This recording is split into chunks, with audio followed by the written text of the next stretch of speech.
Alright everyone, Infernal Shrines, the French team against Wind and Rain, and we are continuing the trend of teams changing their team names. So what sounds a little bit like a cheap Song of Ice and Fire ripoff is actually Team Cheese. Wind and Rain seems to be a sponsor, a team name, something. I haven't really quite figured that out yet. I need to check that out later, what exactly these guys do. But as it stands, still the fact is that Wind and Rain is Team Cheese. Same thing, aka what does the photographer say? So the team that went into a team name sentence to create a meme about themselves now got apparently a new name and sponsor. It's a little bit complicated. Fact of the matter is, as you can see from the team name, from the player names, this is still the old team right there. So La French team, LFT, they are going to... This is actually one of the closest series probably on the first play day. But a couple of one-sided ones, granted. But I would say this has a good chance of being pretty close. I was very surprised how well Wind and Rain, Team Cheese, did at the Nut Cup. I was actually surprised. Because they lost Shrimpy, they lost Gia, and I really expected them to drop a little bit because of that. And nothing could have been further from the truth. They did really, really well. So with that said, we're now having Hammer banned out already on Infernal. We have Imperious banned out too. Maiev taken. Zeratul could be taken out again if we're seeing the pattern continued from the last few games. There's also, of course, Tyrande to consider, and Nubarak. Ah, Alpha. Alright. Getting him out as well. But yeah, I'm pretty hyped for this one, to be honest with you. Hanzo, first pick. Infernal makes sense. I mean, Dignitas has already started the trend back then quite a bit. So we've seen a lot from that.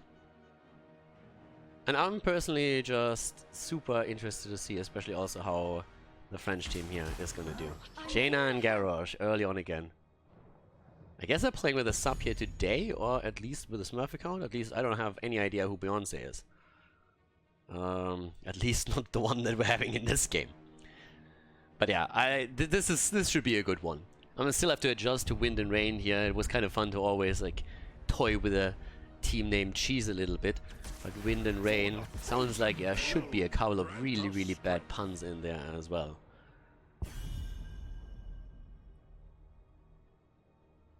And make it rain damage. I'm gonna come up with a little bit. Like that name seems the way too good. There have to be a couple of like really good puns in there. But either way, a Nubarak and Malfurion taken. So we have again the quick engage with the Nubarak and the root follow-up to just lock someone down here quickly. I like that. Takes... I mean, you don't have the Jaina to run with that, but you have another stun with Hanzo and his arrow. Still looking to see what the damage output is. We have Maka actually denied Tracer. Could still play Genji, of course, if they want to go for both the Shimada brothers here. Maka has played some mean Genjis lately again. And yeah. I am very, very curious what his damage is going to be. But again, that said, the French team at the same time, LFT, they're currently looking for the next two picks. They're still looking for a support. Could be Tyrande. Good Garrosh throw and Jaina's damage combined with Tyrande make for a very, very quick kill. And there she is. Dequaza finds himself on Thrall. On that off lane. And then on the last pick, we could still see Jimmy, for example. Jimmy is actually a hero that I could totally see now for... I could have seen it for Wind and Rain as well. It's a really good one too, because you can control Garrosh's movement a little bit better there. Mephisto, on the other hand, a hero that Maka has played recently a few times too, makes his way into the draft again, and with an Uberak, we have Burel, extra armor that is getting provided there, should help too. Old school style, not really old school, but it was played by the Koreans a lot at the last Eastern clash that we had at the end of 2018. Arthas for Tobos, okay. Looks good, very heavy frontline here with 3 heroes, good damage through Thrall. And yeah, game looks good. Great drafts for the first game. Infernal Shrine is the map. Let's jump in and see who takes the lead in the best of 5 series here at Division S. Game number 1, ladies and gentlemen. Woo! We have some heroes on our hands. After we've just started to debate climate change in Twitch chat, everybody watching this on YouTube can guess how that went.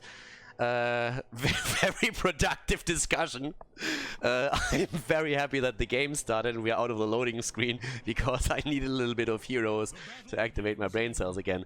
The French team on the left side in blue with Masquerade on Garrosh, Banana H on Tyrande, Dequaza on Arthas, Beyonce on Thrall, and Tobos on Jaina. And over to the right side of the map, Backhold on Anubarak for Wind and Rain, the former Team Cheese. Skog on Hanzo, Galnagulna on Malfurion, Max Passion on Uriel, and Macke once again on Mephisto for like the second time or something. Actually, no, we had even more Mephisto games. He played it a lot during the Nut Cup before. And Mephisto, whew, Mephisto can do some damage, but yep, there we go. And Mephisto is not the only one that can do some damage. Looks like he can do a lot of damage against Skog here as well. It was nearly a kill against Hanzo. Couldn't quite follow it up deep enough though. The rotation down to the bottom of the map as Uriel and Arthas are taking their solo lanes. We're still seeing Echo of Elements on Thrall though. Now again, if you have a Thrall in the 4-man, there can be reason to go into Crash Lightning, but normally that happens on Battlefield of Eternity, and it kind of happens every now and then on Volskaya Foundry. Outside of those two maps, not really a talent that they're usually too keen on. So yeah. With that said, we're now having still pretty decent progress actually on Thrall. 6 stacks already after the first 2 rotations that they have there. Oh, that's gonna net him a couple more. 10, really quickly. I mean, normally you find yourself in that solo lane and it's a little bit harder to stack.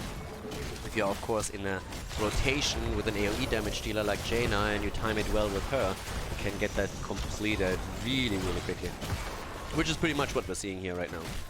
And with that said, I still want to see how especially...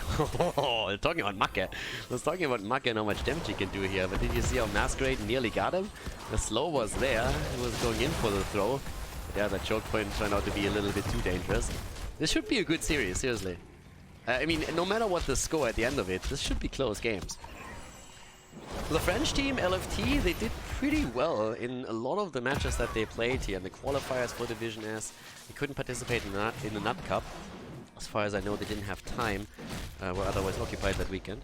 But yeah, we saw Wind and Rain, aka Team Cheese, do extremely well with this. And yeah, it is actually going to be a pretty interesting match. The quest talents are just continuing. Beyonce and Thrall is now going straight ahead into the Frostwolf pack here. We're having at the same time now that he does that, the potential later on to drop Uriel a little bit quicker. Once that he has 16 on the Alpha Wolf, the cooldown reduction is going to become incredibly important. We're having now also the rotation for Anubarak, for example. I mean, you want to get that quest completed as quickly as you can, but Masquerade is quite far out. Yeah, good Indomitable. Well done by him. If he doesn't time that properly, he's dead in the waters right there. But it's such a powerful talent. Indomitable is just such a fantastic talent. It is honestly insane. You can dodge so much on that hero. It's pretty crazy, but well done. We're having the engagement with the first shrine now. Nearly the completed stack talent for Thrall. He needs one more stack, and once he has that, he gets the double charge here. We're having now 6 versus 5. And here come the attacks from the blue team as they're making their way into the shrine. They're still, of course, trailing behind when it comes to the progress, but that is an Arcane Punisher early on in the game that you kind of don't want to miss out on. Good AoE damage coming out of especially Wind and Rain again. And nice done, Tirana with a double right there, but Turbos couldn't pull it up with another damage output from Jaina. Didn't have the cooldowns ready for this one. 25 against 16, and oh, the engage, and there's the death of Thrall that resets, of course, his quest on 4-2, and they're making the play for Dequaza. Uriel, Goat Girl jumping in, but not jumping enough to get that additional kill. Okay, that didn't quite work out for them. But again, at the end of the day, they take 1 kill, they are able to push the opponent off the objective, and they are grabbing also the first Protector. First Punisher. Protector would be a little bit tough here. So far so good, but still fairly even here. There's a bait over the wall, so that already works out. Trying to burn that down as quickly as they can. Nicely done, especially with the burst damage on Jaina. Keeping the Punisher as much as they can straight in there. And I mean, look at this wall. It's basically just a little bit of wall damage. They didn't even get the second tower yet. Very well defended from the perspective of LFT. Really good job by them. So now with level 7 talents on both sides, we're seeing also the Ancestral Wrath. Thrall in particular can now of course be a little bit more aggressive. Has also some burst, so to say, against the front line. And Divine Steed for Uriel. I mean, Uriel is currently sitting at the side lane where oftentimes she will be the one to try and soak 2 lanes. Divine Steed definitely helps you with that quite a bit. It also makes you pretty much ungankable. It's already tough enough to gank Urel and drop her. But if you have Divine Steed on top of that, makes things even harder. Now there's a second stack for Thrall. Trying, of course, to get the stacks back up. That earlier kill against him on the Shrine didn't quite help them. But yeah. Let me actually double check. Ooh, Maka is actually trailing behind Hanzo. Hanzo's such a weird hero when it comes to damage output. He sometimes gets the on-point damage with full volleys where he just drops a target within seconds, but just in general, this poke damage that he has accumulates so quickly that you oftentimes get a bit of a wrong picture of how much he actually can do in the long run. But as it stands, we're having now Mephisto. We'll start to rack those numbers up, especially after, of course, he hits the ult, whereas for Hanzo it's mostly important that he sets the kills up with another arrow and the stuns that are coming out of this. It starts a little prep game here early. We still have only that one kill that they got against Thrall on the first Shrine. French team has really impressed quite a bit lately. And they also have a lot of lockdown if you look at this. Yeah, talking lockdown, we have on the other side also quite a bit of that. No way, Masquerade actually gets out of this. Wow, that 4 versus 4 turned quickly against Garrosh, but I would have thought that Masquerade dies there at the hands of one of those. And nope, the final hit doesn't come in. Tyrande is keeping him alive, and that was well coordinated by them. But the CC that we have on both sides is honestly just crazy. And Ubra can easily dive out. Proving once again the point that against Garrosh you usually want to hold your burrow charge for exactly that reason. If he throws you in, you need an escape tool. That's why you can't use it as much as initiation as you normally want to, just because you have to be careful that Garrosh doesn't immediately punish you if you dive a little bit too deep. That's a good damage here from Hanzo as he moves out. Seeing again the Durance of Hate, by the way, so even more with a root here that they can use. Poke damage continuously. They're really starting to put the pressure on here, and that's of course the Shrine starting at the top side now too. But yeah, Hanzo completes the quest on level 1. They're still having Thrall, by the way, reset on his own level 4, so the Frostwolf pack, another Frostwolf has missed there. Can't do anything with that, but another 3 seconds the Shrine is activating again. And I gotta be honest with you, Wind and Rain is starting to take a bit of a great position here in the game. The pressure that they're applying is really serious. Urel is already about to move in, but there's a bit of a trap against her. The pings are in. And yep, Arthur's is now visible, and there's the move right away. Cocoon on the ground against Arthur's, dropping it early, trying to be safe here. Tyrande trying to keep herself in the back. Banana H with good positioning here. There's of course a big cooldown now again. Burn 50 seconds until we're having the Cocoon back. They felt it necessary so that the Quasar can't just run them down, but they have taken over the control of the Shrine now. Wind and Rain, Team Cheese, you gotta be careful with this one now. Here comes the jump, Urel goes in, throw with the Earthquake, and there's a lockdown, the Ring of Frost though, and the arrow as a counter, but Gul'Naguil is super low, is trying to get away, and the stun that we're seeing against Arthur's actually keeps him in play, trying to turn it around against him right now. Both of the teams just going full ham here, loving it. That's the kill. Down goes Thrall, that's the first one. Very nice resilience that we're seeing from Wind and Rain there. Jumping in deep again, we're seeing Thrall with the Indomitable being used just to dodge the last and final stun. Could have been the end of him for sure, but now we're seeing Wind and Rain with the control over the Shrine again. History repeats itself. After game number 1, we are actually, after the first Shrine, we see the second Shrine end the exact same way.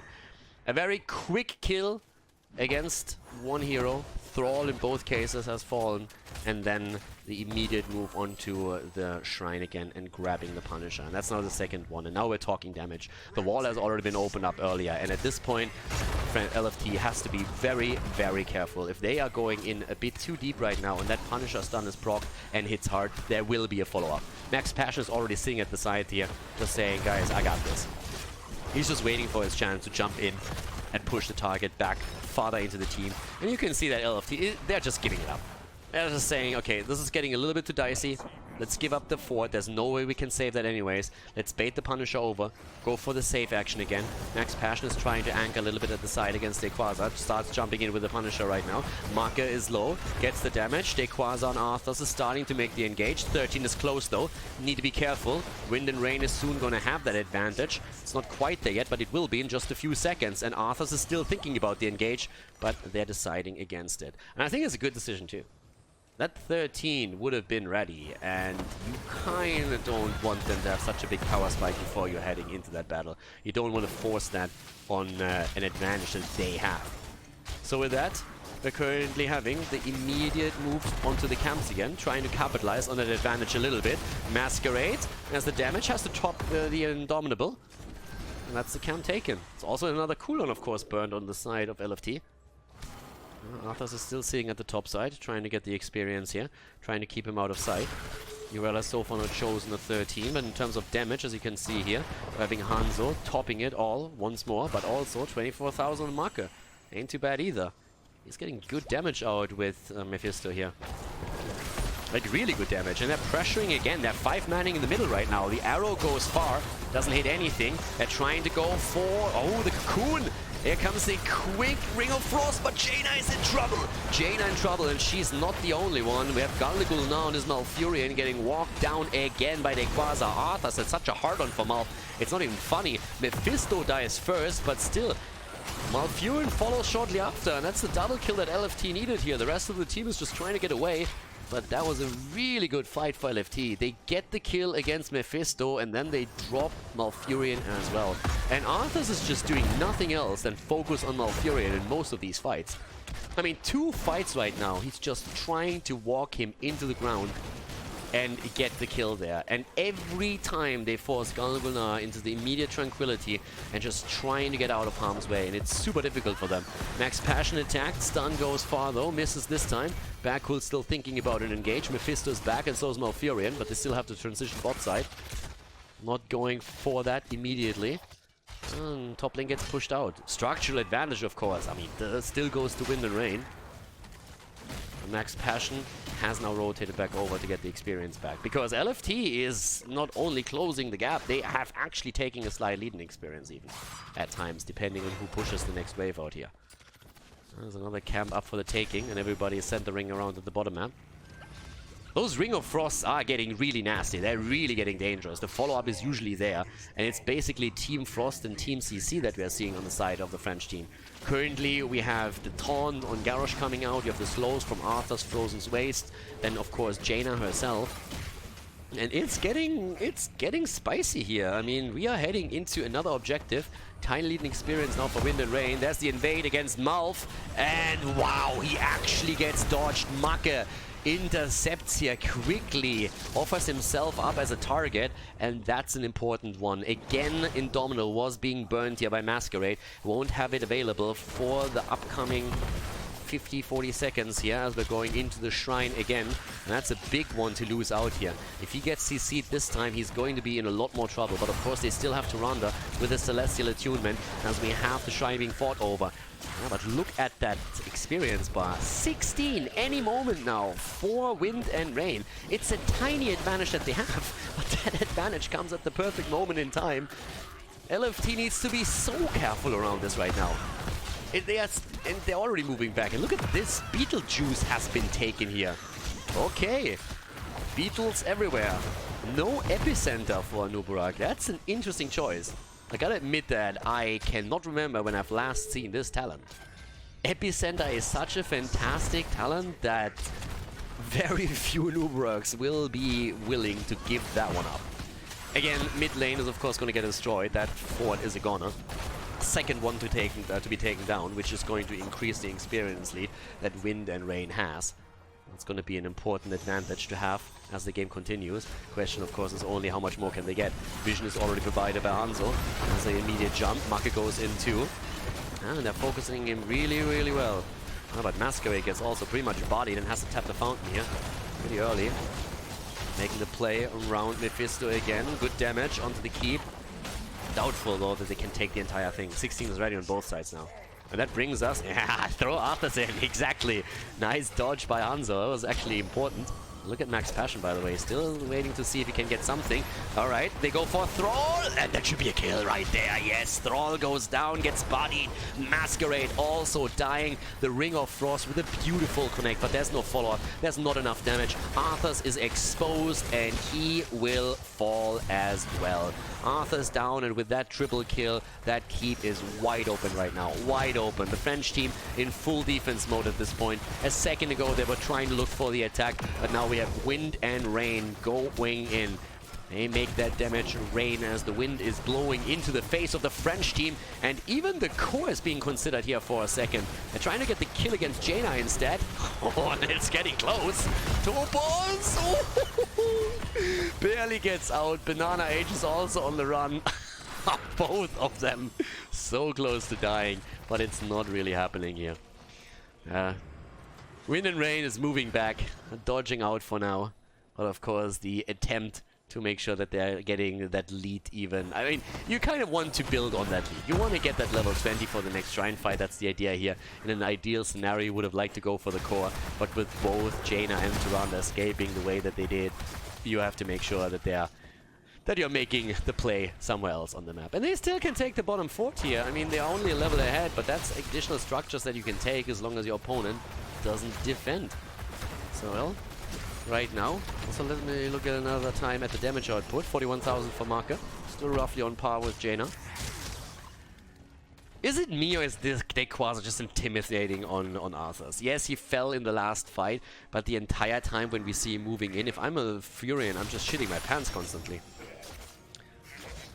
And he's doing the same thing again. Gulna is already having nightmares of this. He just sees Arthas moving towards him in every single battle, and this is like, team! Help! Did quite a bit of help in the last fight though. But yeah, overall, still doing well with this. Talking about doing well, did I not say that Max Passion is basically ungankable? Well, let's put it like this. It's kind of true, but at the same time, you can't overdo it either.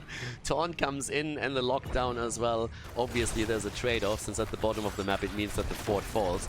But the Shrine has just now been called, and that means that for the first 20 seconds, there won't be a 5th hero on the map for Wind and Rain. This is a little bit of a bittersweet one that they just had. I like the focus at the bottom of the map. They're pretty much saying like, yeah, of course you can tap our top fort. That's no problem whatsoever. Take the fort, that's fine. Do you mind if we trade though? Can we get your bottom keep? Oh, you don't? That's great. So yeah, fort falls. Actually a bit surprised that they don't go for the keep here, to be honest.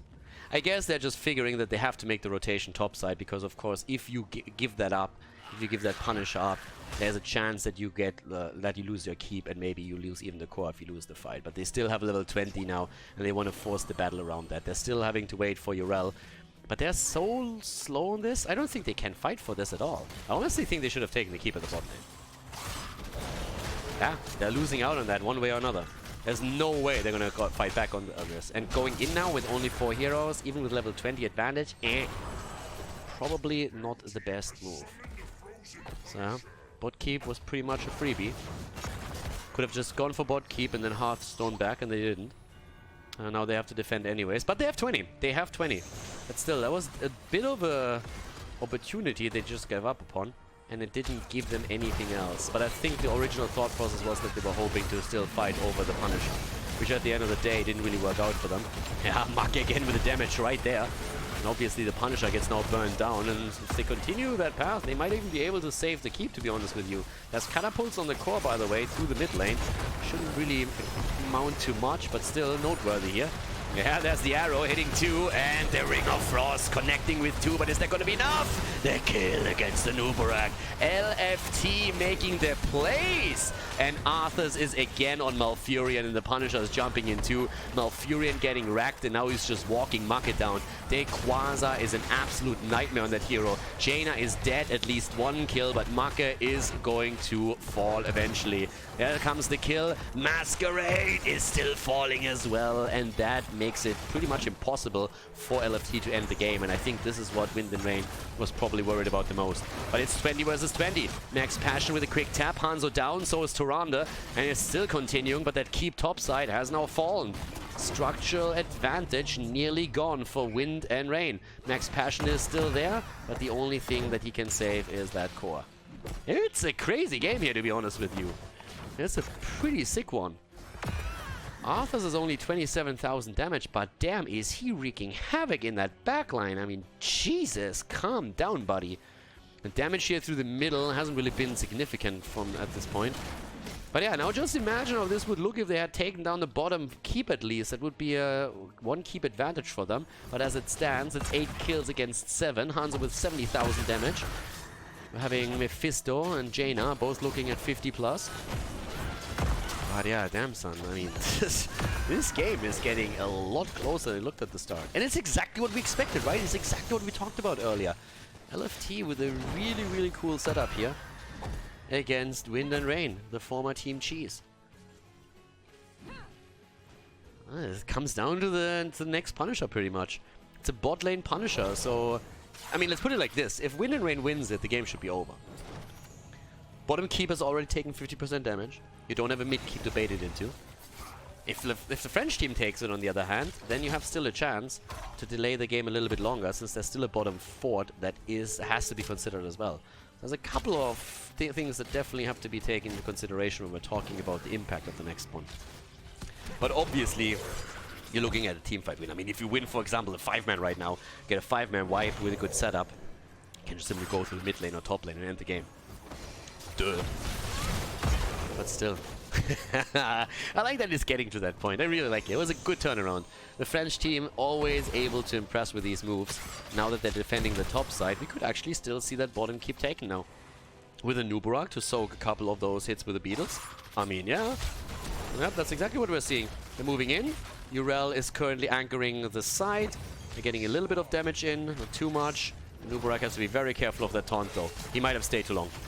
Oh my god, can they get the kill? Oh, yes, they do. Oh, Backhool griefing. And now Malf goes down because he was trying to save him. Shrine is activating in 10. Wind and Rain is throwing the game.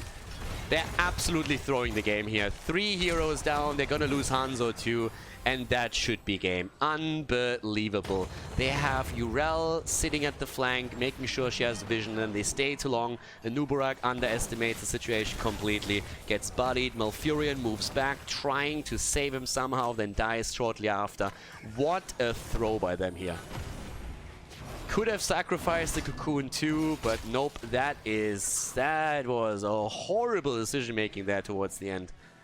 Yep, and now the core attack, of course.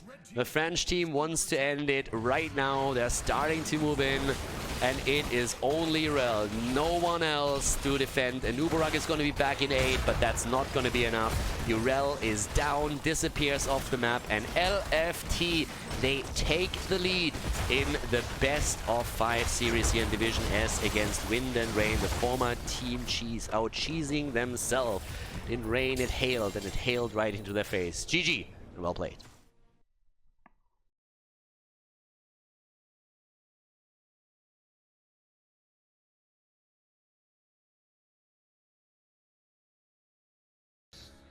Doom. 1-0, ladies and gentlemen. Wind and Rain, they came in, and apparently it was very windy and very rainy on that map, because boy did they throw. They slipped on the wet floor, banked their head into the Punisher and then into Garrosh, and then they got rained on. Something like that. Like, I don't know. But yeah, that was definitely the wrong choice there at the end to stay this long at the keep when the rotation came in. And you gotta give a lot of credit to the French team too. I mean, they really, really capitalized on that situation. Especially the Garrosh plays that we saw there. Pretty good. And yeah, it wasn't easy to begin with for the French. I mean, they had to overcome their natural instincts of running away from the fight, and instead they went straight in, so you got to double appreciate that. Great performance for them. Jokes aside, that was really well done. And I'm super happy to see the progress on the side of the French team too, because I'm pretty sure we're in for a fantastic season. Of course, we have a couple of top dogs in Division S that are doing exceptionally well, but outside of that, looks pretty awesome there. Turan as a first pick after we've seen Abatha again banned out against Wind and Rain, the former Team Cheese. We have also Zeratul taken out, as is Maiev. But now on Towers of Doom you still have a couple of globals available. So for example, Dehaka is still on the board and you can play around them. The tanks are all still available. It goes for Garrosh and for Diablo. And there comes Hanzo. Hanzo and Malfurion. Interesting to see a Nubarak actually not taken in one of the first rotations. Wow. Considering how prevalent Nubarak was in pretty much every single draft that we had in the recent time, that's actually kind of crazy. Now, granted, Berghult is a Tyrael and Johanna player. Those are the two most played heroes that he has, and he's great on both of them. But it's really interesting for me to see that a Nubarak hasn't made it in a draft up to this point. I'm actually curious if he's gonna make it into the bans right now. I mean, I would expect so. It's gonna be banned out eventually. Could ban... Okay, they banned Jaina.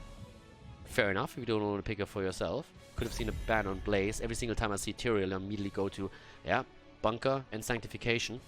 It's not that this is the only combo that you can play, but it's a pretty tough combo to break through, so, yeah. Well, with that, we're having now Wind and Rain up to the top right. Okay, they're gonna ban out Hammer again, which leaves us still with the Nubarak open. Tracer is open too, by the way. Marke could play Tracer. If they don't pick it away here. Now, okay, you have already Reyna on the other side. So this will be an interesting setup, one way or another. I don't know, I'm just hyped for the series. Like, I don't know even why. It's like, this is a series where you look at and you immediately know it's not the series that the people are hyped for. You immediately know from the names. It's not washed out here, you don't have the big names like Mena, Hazorps and those guys in here. But when I saw that they played today, I was immediately, okay, this is going to be the best series of the week. This is going to be a close one. And again, even if it ends in a 3-0, I feel the first map already has showcased exactly that. Nice comebacks, good aggression, like very even throughout the entire game. It's exactly what I want to see here. Dehaka comes in for the global, we have Diablo, there's Marke with Genji, not Tracer but Genji instead, and Malthael for Max Passion on that off lane. Alright, what are we gonna get for the last pick on the other side? Are they gonna play with triple melee here again? Are they gonna be a follow-up for Diablo in any way?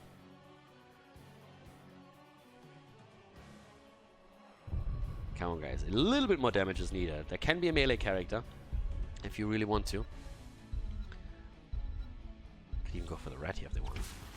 Ah, Li Ming. Alright, alright, alright. Get a bit of reset damage in. If they can get. Huh? Towers of Doom. Should be a good map. Especially after the first one. If we get that a little bit more, what we just saw on Infernal Shrines and Game. Let's jump in.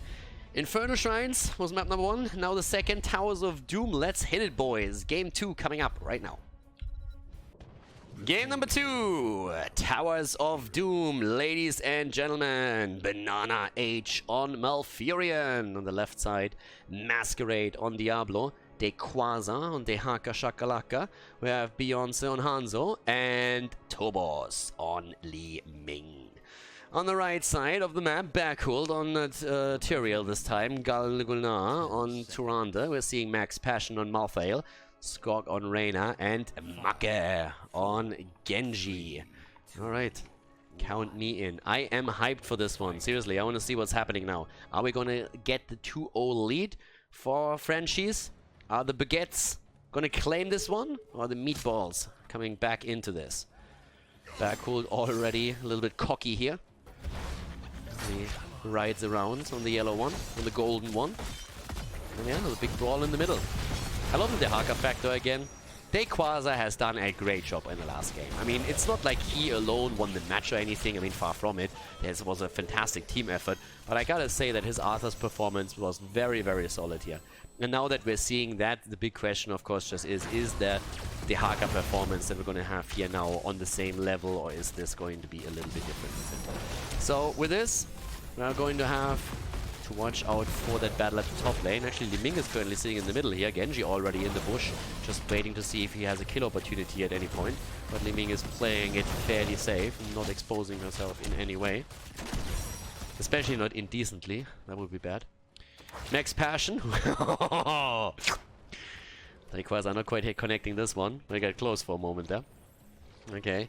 And of course, now that the camps are on the map, we are immediately seeing the rotation from both of the teams straight to the mercenaries, but a much faster connect on the side of Wind and Rain.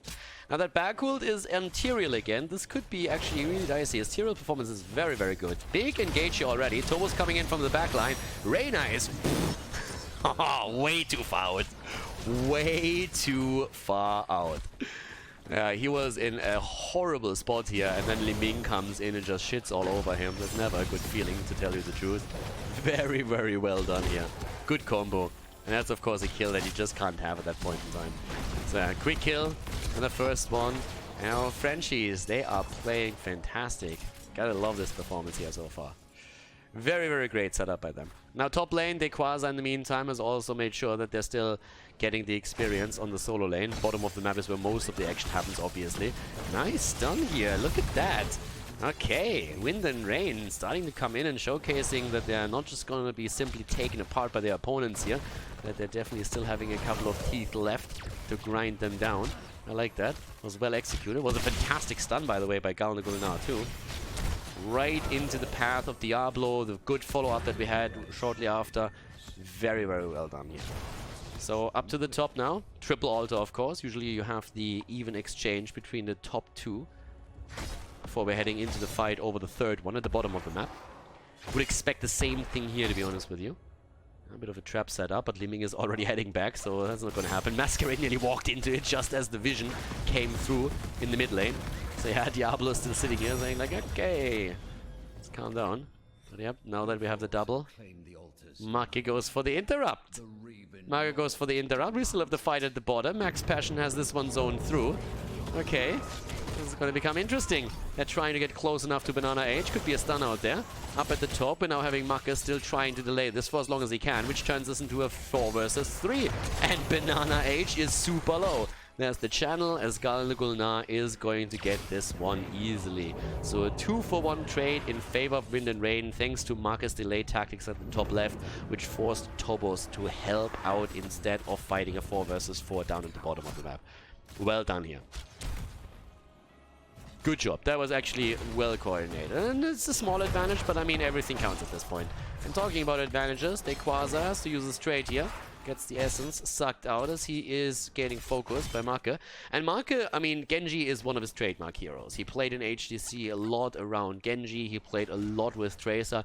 Everything that has reset potential, that is also able to just like dart over the map, was always good in his hands. He wanted an agile hero on him. And he sometimes single-handedly just carried them. So right now he must feel exactly in his element. Playing with Genji around this. And it's gonna be a tough game for the backline of LFT. Great move here. Nature's Cure being used immediately by Banana H as the stun comes in. Definitely remember how quickly Diablo got evaporated earlier in the fight. So it was a very nice setup by him. Keep in mind that once that we have level 10 in, you can always finish those kills with last rites too.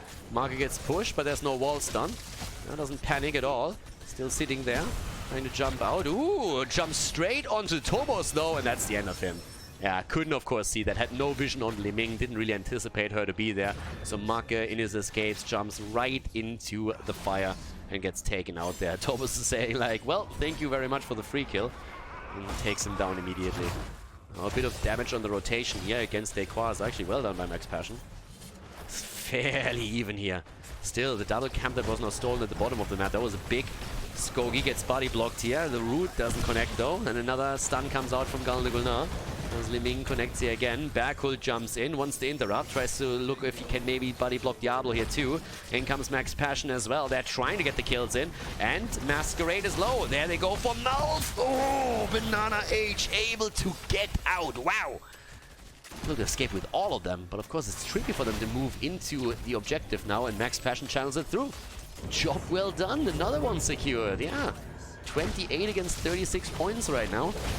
Once again, moving in here. Oh, and Maka barely gets out, but Masquerade gets bodied. Masquerade goes down. There's no resets for Li Ming just yet. There's the shields again. Tyrael Backhul definitely delivering, nearly falling, but Khaldor keeps him alive with Tyrande. They're pushing this in even harder. Nice setup. Nice back and forth between the two teams here. Blow after blow and hit after hit, as we're seeing the rotation of Max Passion towards the top side now. Maki is still soaking the experience in the middle here. They want the early level 10, of course.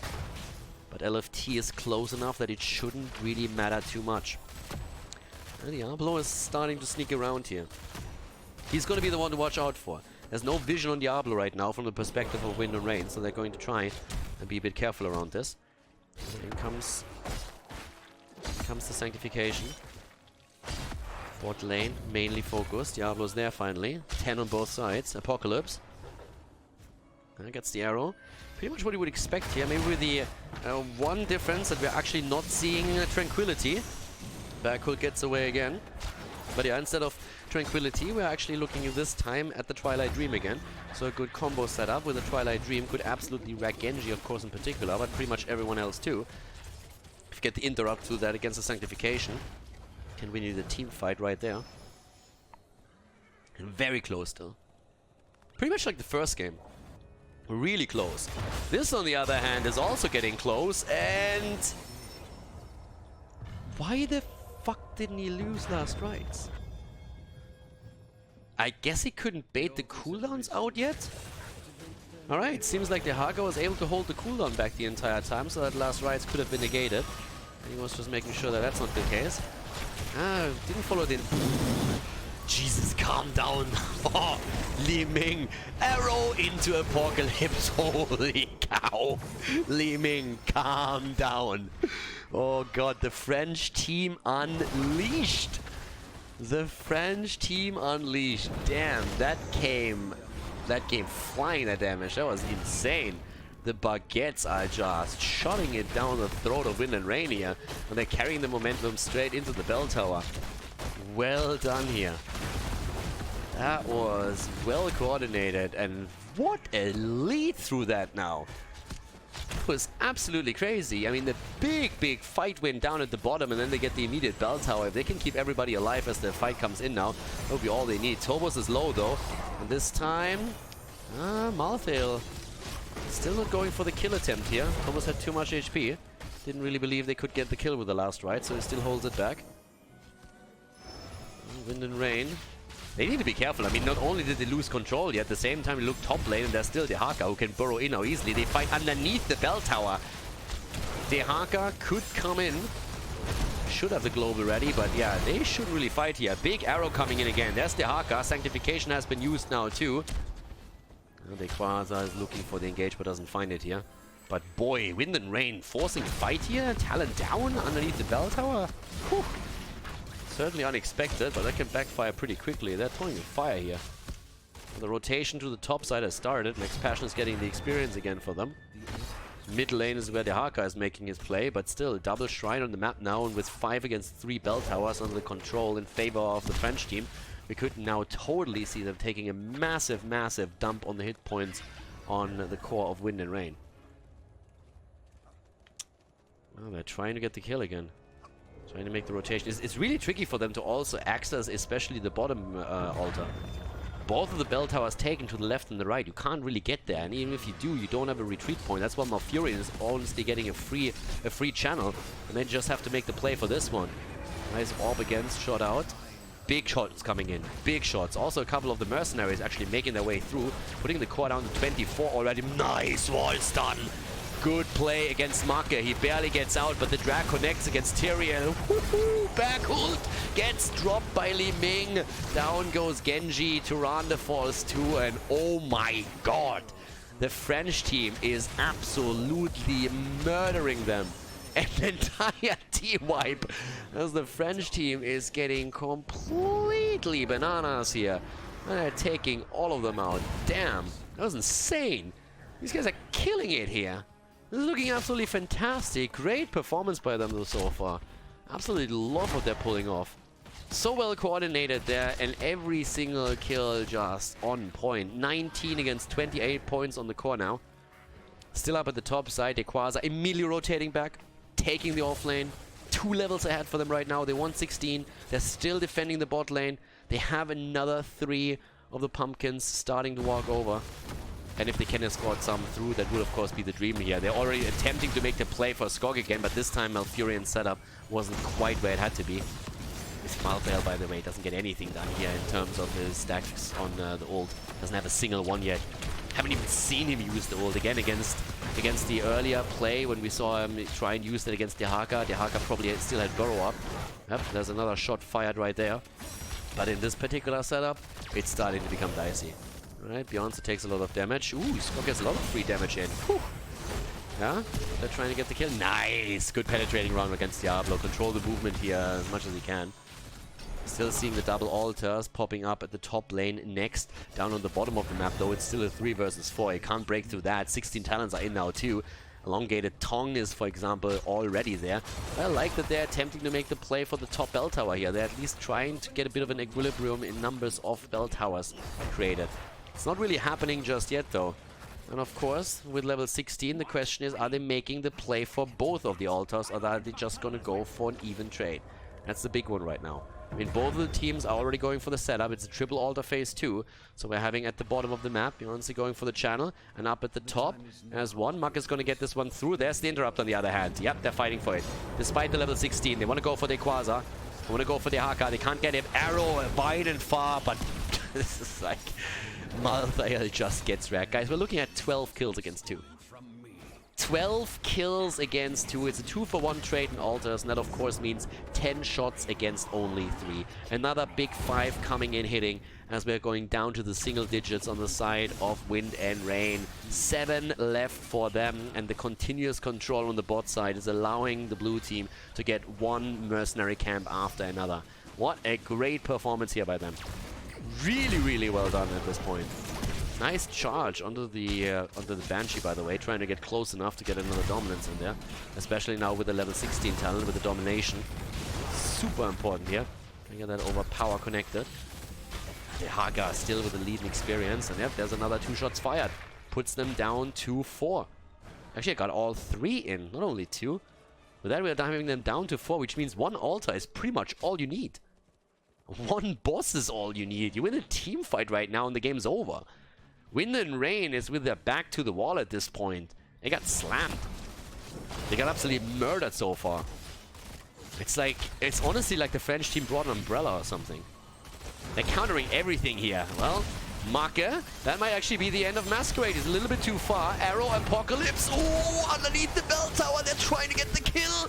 And they might even go for the trade here. Finally, last right stack coming through. Nice. Good ult for Malfurion. They get Reyna. They get Malthael. They get Tyrande. They get Tyrael. They get everyone.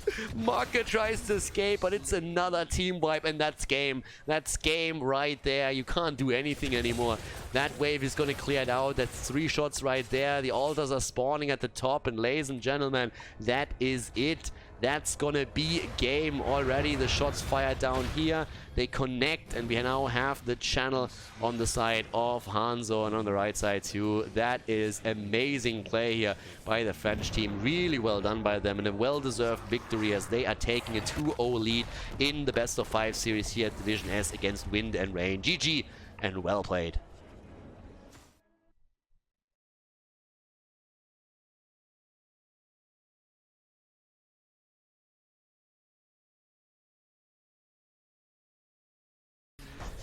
Game number 3. It could be the last map, everyone. But we had so far a pretty decent series, actually. I was surprised, though.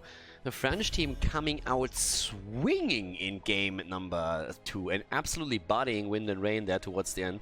Was pretty impressive, to tell you the truth. But I'm hyped for game number 3 now. The map pick goes to Wind and Rain. First pick for the French team, for LFT. Which pretty much means that Wind and Rain wanted to have map picks, so they believe in their chances on Volskaya. Which is also one of the maps where Marke played a lot of Mephisto, so keep that in mind a little bit. I feel it's going to be pretty difficult for the French team to actually ban heroes properly here. I like the Tracer ban a lot, because I think this is a good map for Marke to change it up with Tracer. Them banning the hero out, I feel, is going to be really good, because they dealt well with Mephisto on the first map, I want to say. Mephisto is a hero that Marke could play, but you also have to consider Genji, you have to consider Li Ming. There's just too much if you really try and target Marke's hero pool. You won't really be able to make the dent into that you really want, but you can at least play around the options that you feel will make him too impactful, and Tracer is a good way to start there. So Hanzo gets banned out in the process. Now the next ban, a Nuburak also taken out here. I like that.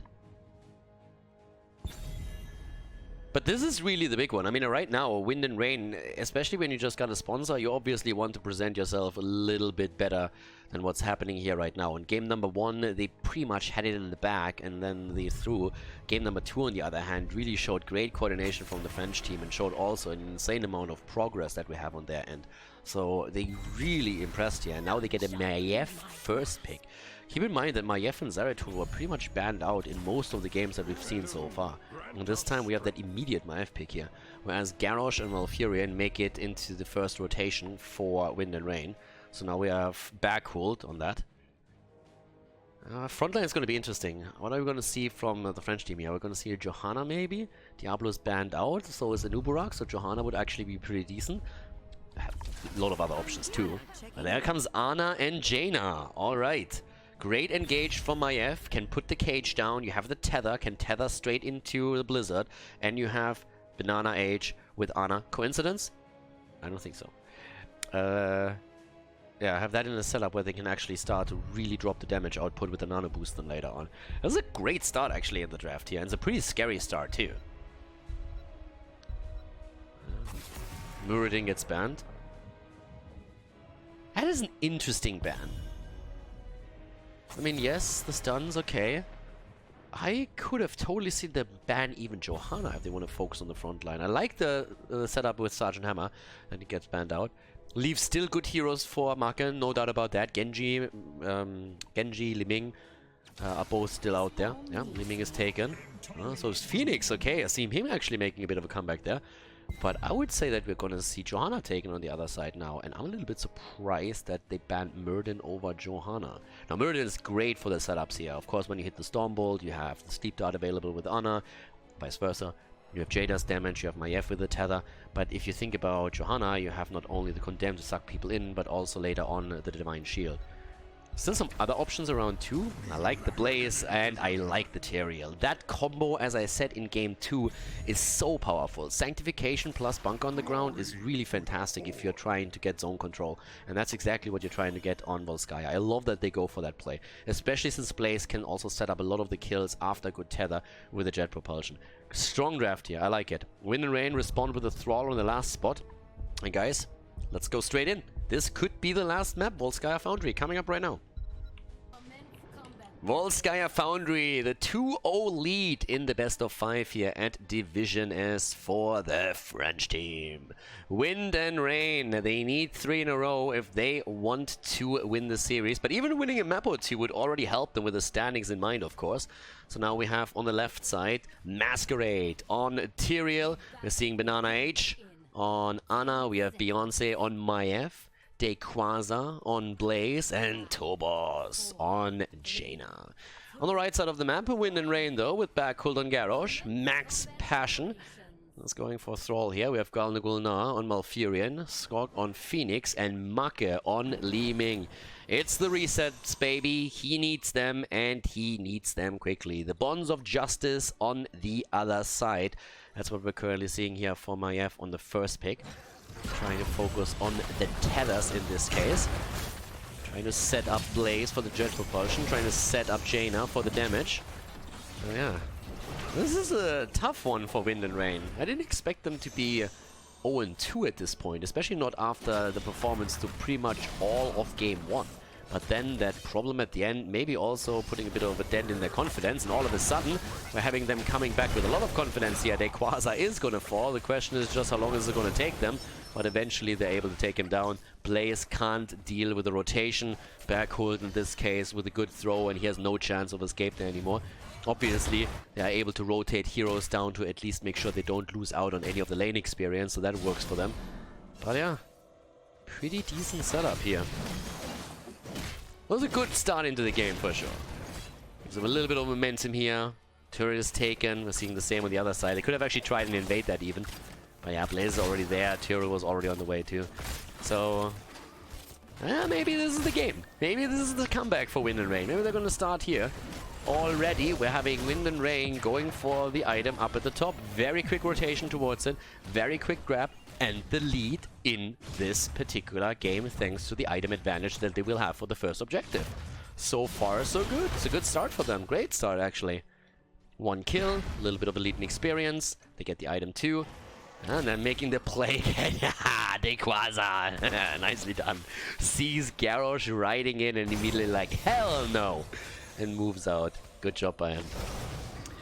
Not caught again. That was an important one. Level 4 talent, the Blade Dance now. Besides that, we're also seeing, of course, now still the attempts by Garrosh to find another one to throw into the midst of the rest of the team. Maybe even get the root connected from Malfurion and allow Macke another kill. Level 7 would be super important for them, obviously, heading into the first objective, since Macke is going to be very, very eager to get Calamity out. Goes actually in the hyper-aggressive setup. No dominance on level 4, instead the charged blast. More damage for him. But therefore, without dominance, not quite the amount of self-sustain that you would normally have on Liming, especially if you try and go in deep with the Calamity and play Hero Whack-A-Mole. So, an aggressive setup for sure. If he stays on the outside and just delivers the damage and finishes it off with Calamity, that works out too. Setup already at the top. Yep, there's the kill against Maiev, but the attempt at a kill up to the top, it's not quite working out. Maiev down, couldn't be saved, and that's the second kill that comes in. It really feels like Wind and Rain had a little bit of a, I don't know if you call it a halftime break, but a little bit of a break speech here. Someone went in and was like, okay guys, get your shit together. We're 0-2 right now. Time to turn this franchise around. Let's go for it. And they come in with a double kill. Thrall nearly completing his own quest, by the way. One stack away. Should easily get the down at the bottom right now. And there it is. Max Passion with a good delivery. Level 7 now too. And things are looking stellar for Wind and Rain in this game. It's their map choice. Keep that in mind. They wanted to play this map and you can tell why. They're looking strong here. 55%. Soon we're going to have level 7 and then the French team has to go in for it. So they're starting to look at it. But there's already another item taken over here. There's a huge item advantage that they have. Hello? And barely the escape there. Nice damage against Backhold though. I'm actually impressed. Not only did they save Maiev, but they actually really pressured Backhold on Garrosh. Another attempt to go for that item maybe. But they don't really have the time at this point. They're trying to stay there as long as they can. Ooh, and that should be the end. No, he gets away. Alright, there's the next item taken. So much pressure right now on them. Yeah, well, and as that item gets dropped, it immediately gets destroyed. A turret for a turret, pretty much what we're seeing here. But yeah, this is now the moment. If the French team doesn't take it here, then they are in danger of falling behind. Double turret already. Nice damage from the side of Blaze in particular. Good AoE here. Phoenix comes in. He gets the hits connected. The shield from Tyrael. Once again, looking for the target. Masquerade is low. Jumps out just as he gets thrown. But the kill against Phoenix. What a great setup again. Beyonce with the play. And then we see Jaina with enough damage to drop the target. But still, I gotta be careful here. 80% against 35, and they're losing hit points too. They're not out of this yet. It's 5 versus 4, but still, are they going to be able to win it? Masquerade is able to jump out again as Backhold tries to deliver the kill to the team. They're going in deep. They're going for Macke. They're getting the tether. Macke. Oh, actually survives. Macke survives. Tyrael, on the other hand, gets followed. Max Passion a bit low here. Another AWP attempt. Ooh, Ana. Look at Ana. Ana trying to hold the point. That's never a good sign. That is not what you want to see. You don't want to have your support in this position. Yeah, there comes the damage, and it seems like they're going to lose this one. They're already, well, Blaze is moving in. 88%. It's so close. They're starting to go in for it, and they actually hold it for now, but it's at 99 already, and they have to fight this now. It's a 5 versus 5 again. They're looking for the damage output. They're looking for Backhold to try and poke him down here. They Quasar rooted. Oh, and moves away. Jet propulsion. He should have it still. Doesn't turn it though. Liming trying to find the resets here. Jaina with the damage. Masquerade low. They have to let this one go. Masquerade jumps out, gets rooted with the Wolf. Max Passion. Oh, the Nature's Cure saving his ass. And here comes the tether, but Score gets away. This is such a close one, but Macke with a kill. Macke goes in, gets a Seeker connected, and gets the kill right there, and that's the end of it. That is the first Protector in the hands of Wind and Rain. Job well done. That was a close fight, though. And I mean, we started with a kill of the French team, and it did not quite work out, even though they dropped Phoenix. Now they're starting to losing ground here. Top lane gets already attacked. That's where we're having them move in. Yeah, with that in mind. seeing pretty decent damage coming out against the wall. The fountain should fall, and they very likely get more, to be honest. I mean, right now it looks more and more like they might even have a chance to kill the fort itself. But Berghult gets completely isolated for a second, still has a cooldown ready though, and is able to break free. Moves the way out. But yeah. That's Maiev. Ooh! Maiev escaping. Not falling, but yeah, escaping. Okay, so that looks pretty tricky right now for them. They should fall this one. This fort should fall. Blaze is not with them. He's still rotating with Thrall as well. Fort is there for a little bit longer. Good dodge on this one. But yeah, they have the lead. It's a small one. It's not a massive, massive lead when it comes to experience or anything, but obviously the main goal was achieved. You have the fountain taken out. The advantage is there for them. The advantage is definitely there. Now it's the item question. Both of them are reset again. Oh, they're making the play here already. Masquerade is coming in. It's a 5 versus 5 in a second. Ooh, Maiev with a big tether. The ring! The ring! Oh, Phoenix! No way! Phoenix actually got away. Maiev missed the disc here, but they still win the fight. They take down Garrosh, and without Berghult, there's little that they can do. Unbelievable that Phoenix lived there. Well, he lived there. He might die now, and indeed he does. Oh, Maiev falls too, but they're getting a 2-for-1 out of her death, so that's definitely worth it. Not only did they get the healing beacon, but they also get the kills woven in. The French team once again. Damn son, I am liking this one. Great ring there once again, and then originally Maiev is not quite able to get the kill against Phoenix, but now of course they have the momentum in their favor again. They go for the items, they're stealing both. Now you have to keep in mind that the fountain is still missing. Here comes Dequaz as he makes his way in to also ensure that the fort is maybe still in play. But the double item that can now be taken at the bottom of the map, that's a different story. Yeah, that's definitely where the French team is having a bit of an advantage now. Yeah, but look at this. Wind and Rain is absolutely willing to commit to this. Absolutely saying, as long as we can see Blaze at the top lane, we are not afraid of going straight for this one. So yeah, once more. Try and grab another item here. They already have one turret. They have a healing beacon. This is going to be turret number 2, but the fort at the top side falls. Yeah, this one you can't really save it at this point. You might as well let it go. Level 13 is going to be ready for both teams. That's unfortunate, but yeah, Marke had enough. Wave of 4 straight on top of it. But here comes now the rotation again. And keep in mind that actually Thrall is still at the bot lane.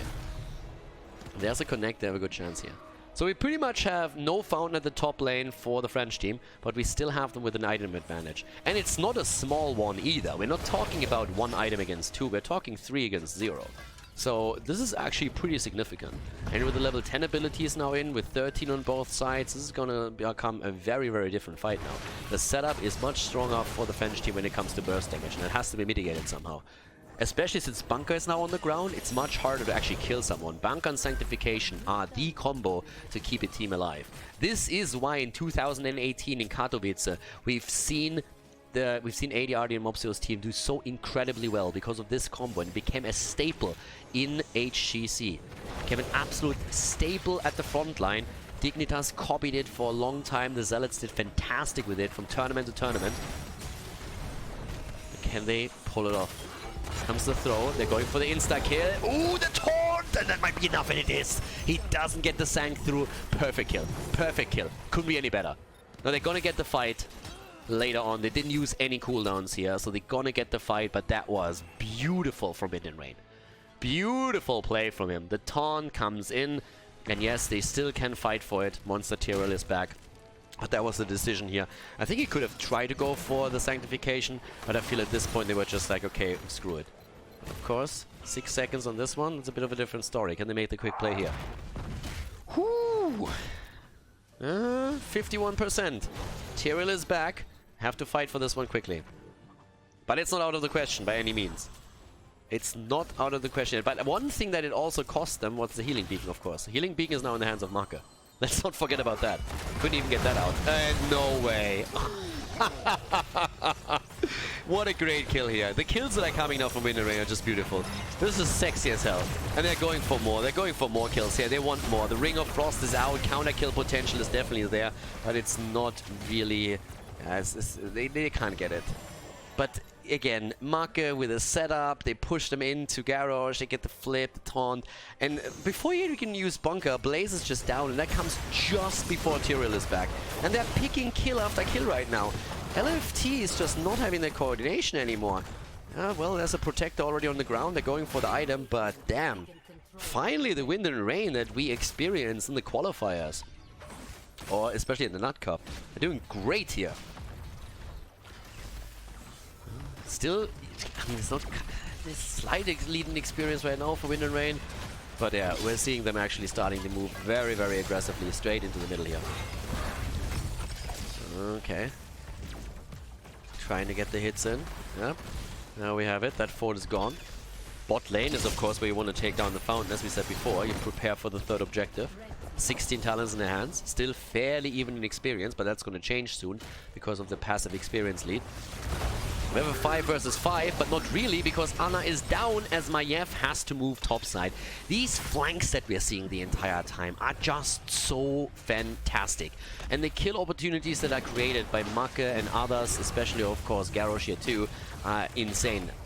LFT is not out of this yet. We've seen comebacks from them in this series, not only in general, but in this series. But the setup that is happening right now is pretty solid. And keep in mind, objective number 3, bot lane. And they haven't only taken down the fountain, they have taken down the fort, and they're taking pretty much down the wall here. So this is a bit bonkers, because that could literally lead to an insta-win right there. And they're working on the items too. They have 4 items now with the turret that they're currently grabbing here. 2 healing beacons, 2 turrets, there's a 5th one over to the right side, and things are starting to look a little bit dicey. But Beyonce is there. Once the tether doesn't get it, was looking for the engage, couldn't really find it here.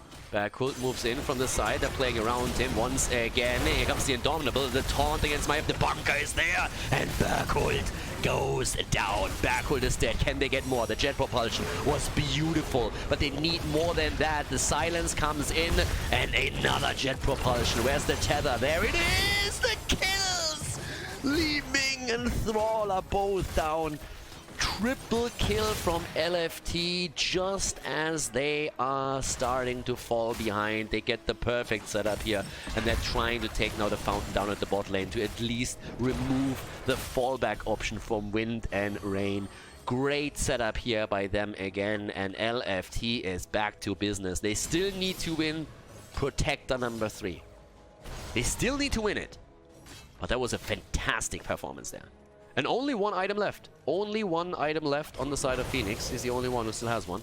Everybody else is currently trying to grab experience. It looks more and more like they're attempting to go for the earlier level 20, or just trying to deny some experience to their opponents. They're focusing on the macro aspect on the map.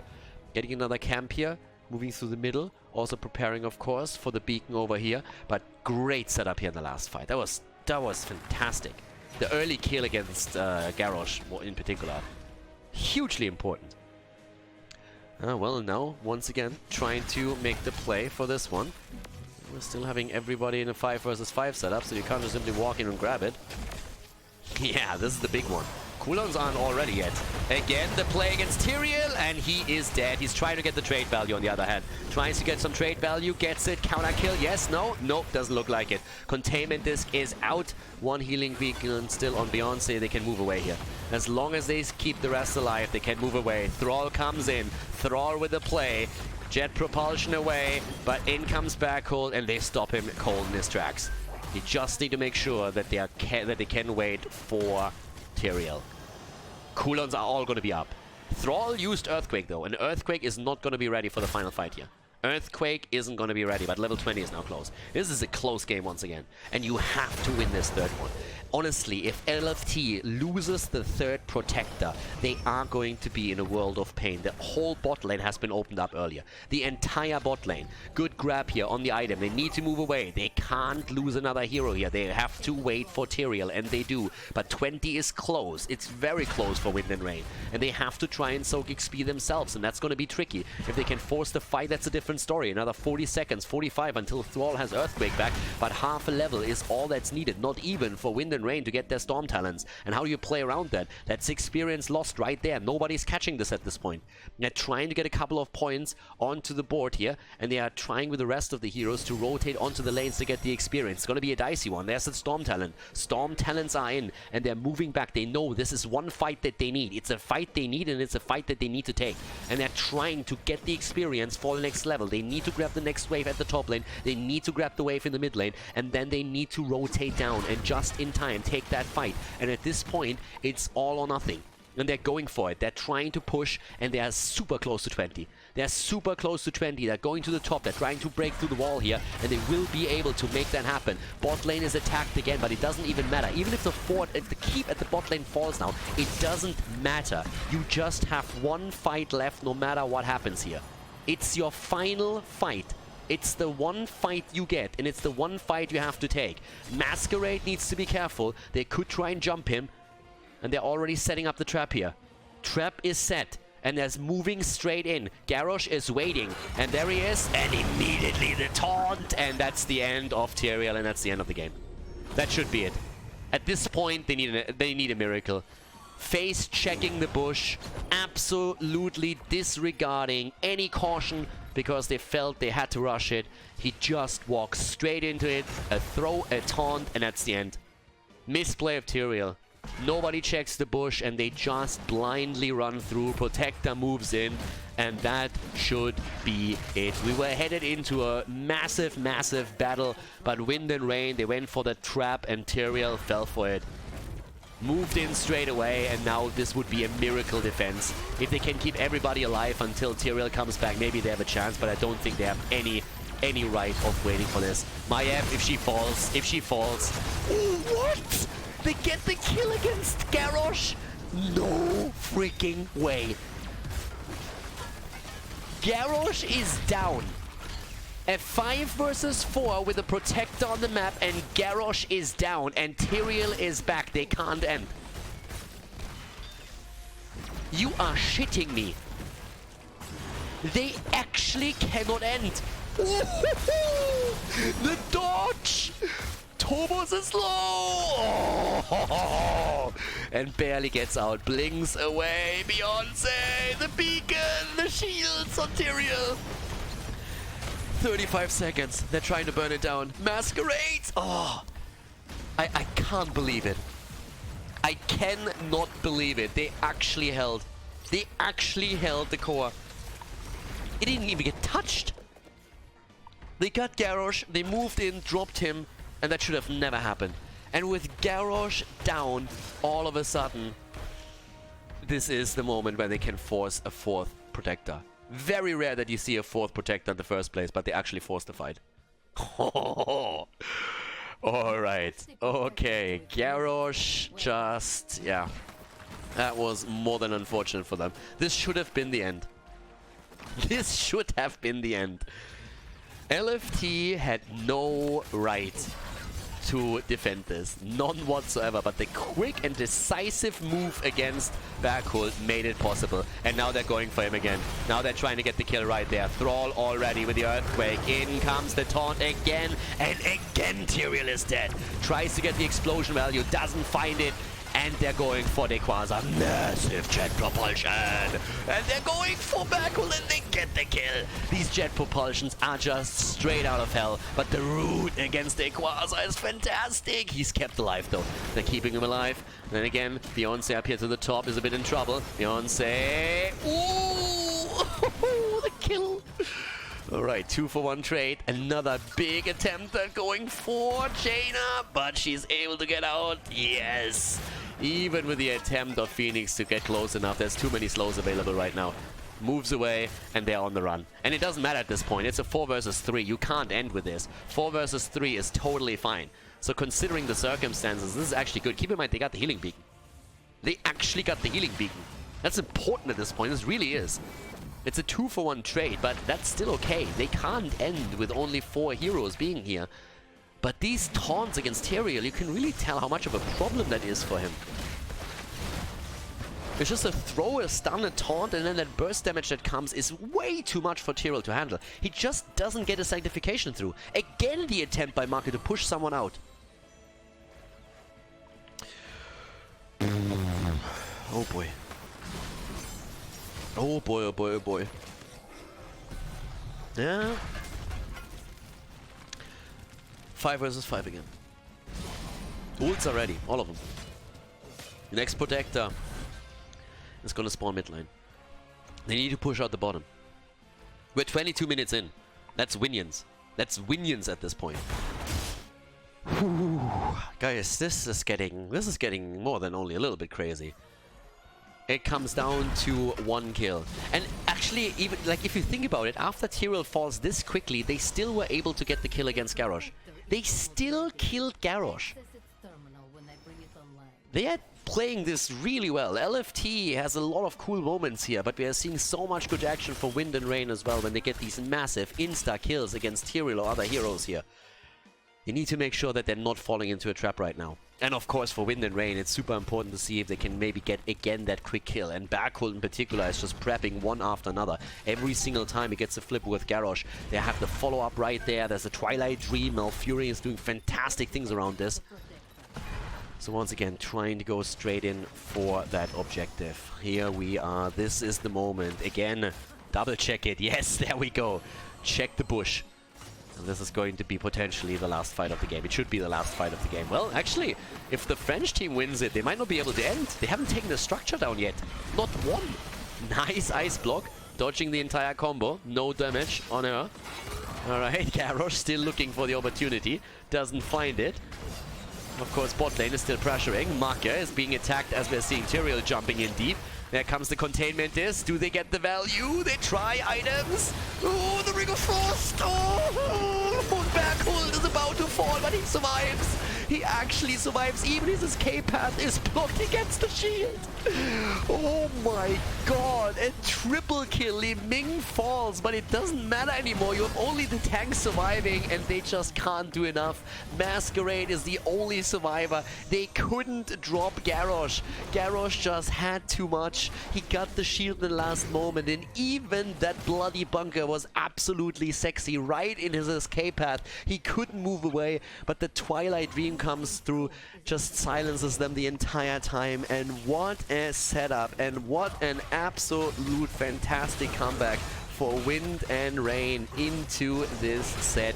The French team, they lose on Volskaya Foundry. They lose the map, and that is the beginning of a potential comeback for Wind and Rain as they put their name onto the scoreboard. 2-1. Favor goes to the French team, but a fantastic victory for Wind and Rain on Volskaya Foundry.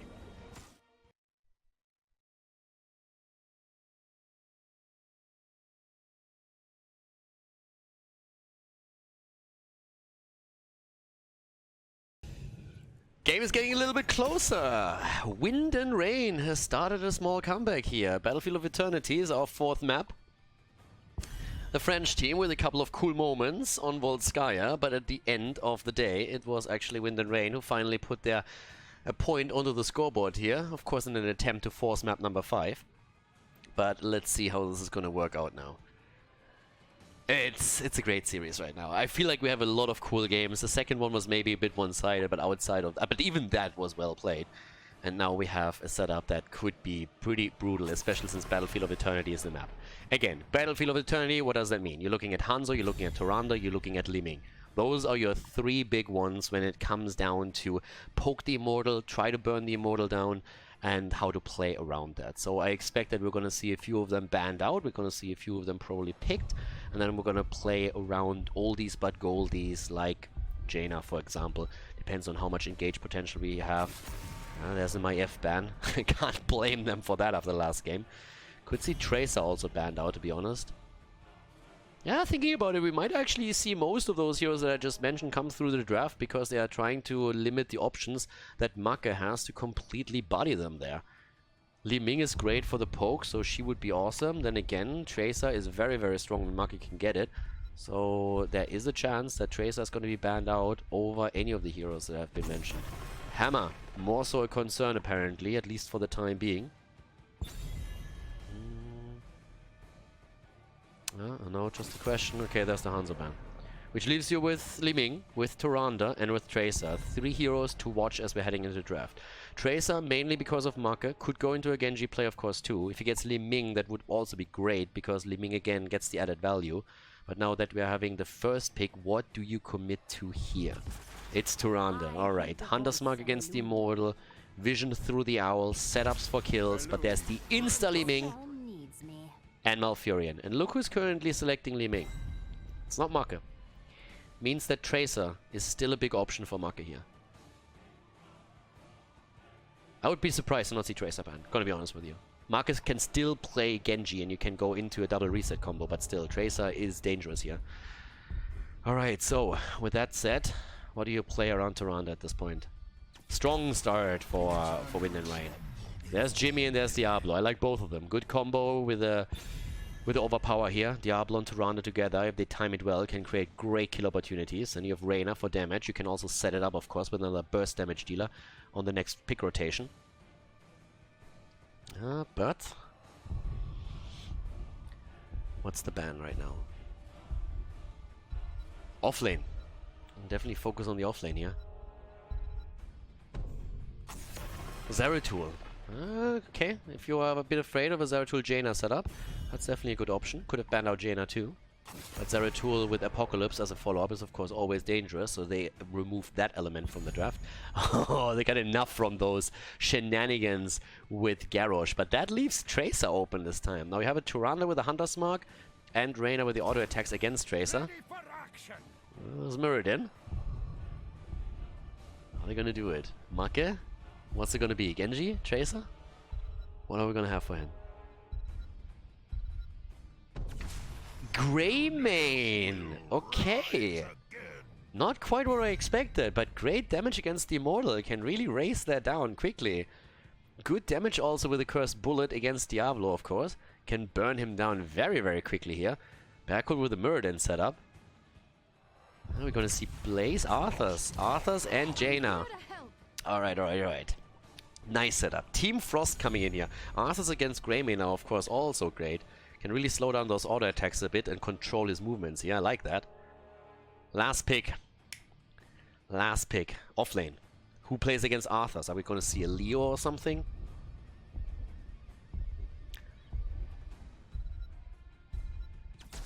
Malthael.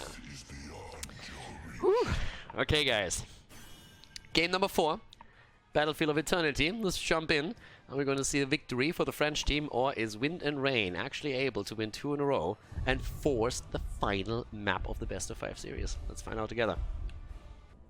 Game number 4. We have a doozy on our hands. The French team on the left going up against Wind and Rain, who were just able to put the first point onto the scoreboard here. On the left side we have Masquerade on Diablo, Dequaza on Arthas, Banana H on Tyrande, Beyonce on Jaina, and Tobos on Reyna. As to the right side, with an attempt to force game number 5 and make this a big comeback, Macke for Wind and Rain on Li Ming, Galnegunar on Malfurion, Berkult on Muradin, and Max Passion on Malthael. Skog on Greymane. This should be a good one. Tons of synergy on both sides here. First of all, Reyna himself can of course capitalize on his level 1 talent by capitalizing on the slows of Arthas, of Jaina, the stuns from Tyrande. There's just so much where the ace in the hole is going to continuously getting procced from Tobos, who rides on his proud money pick into battle here and hasn't picked his level 1 talent yet. I can pretty much guarantee you that he doesn't realize that yet. But he should soon. So we have a ton of really just like talents and also just synergies on the side of them that really allows them to get massively aggressive throughout the entire game. And one of those synergies outside of Reyna, as we've just seen now, because we already had an attempt by Masquerade and Banana H on that Diablo Tyrande composition to get that stun into stun setup here. It's an old school combo where you're trying to have Diablo engage and then Tyrande follow up with a stun immediately. It's a little bit of a setup, didn't quite work out here. But exactly that particular setup is what makes this combo so deadly, especially if you pair it with Jaina, of course. Now, Reyna, who now went into the ace in the hole, can be pretty solid with this, but just generally speaking, it's that burst damage from Jaina that you want. And there's more combos, of course, to the entire setup here too. Talking combos.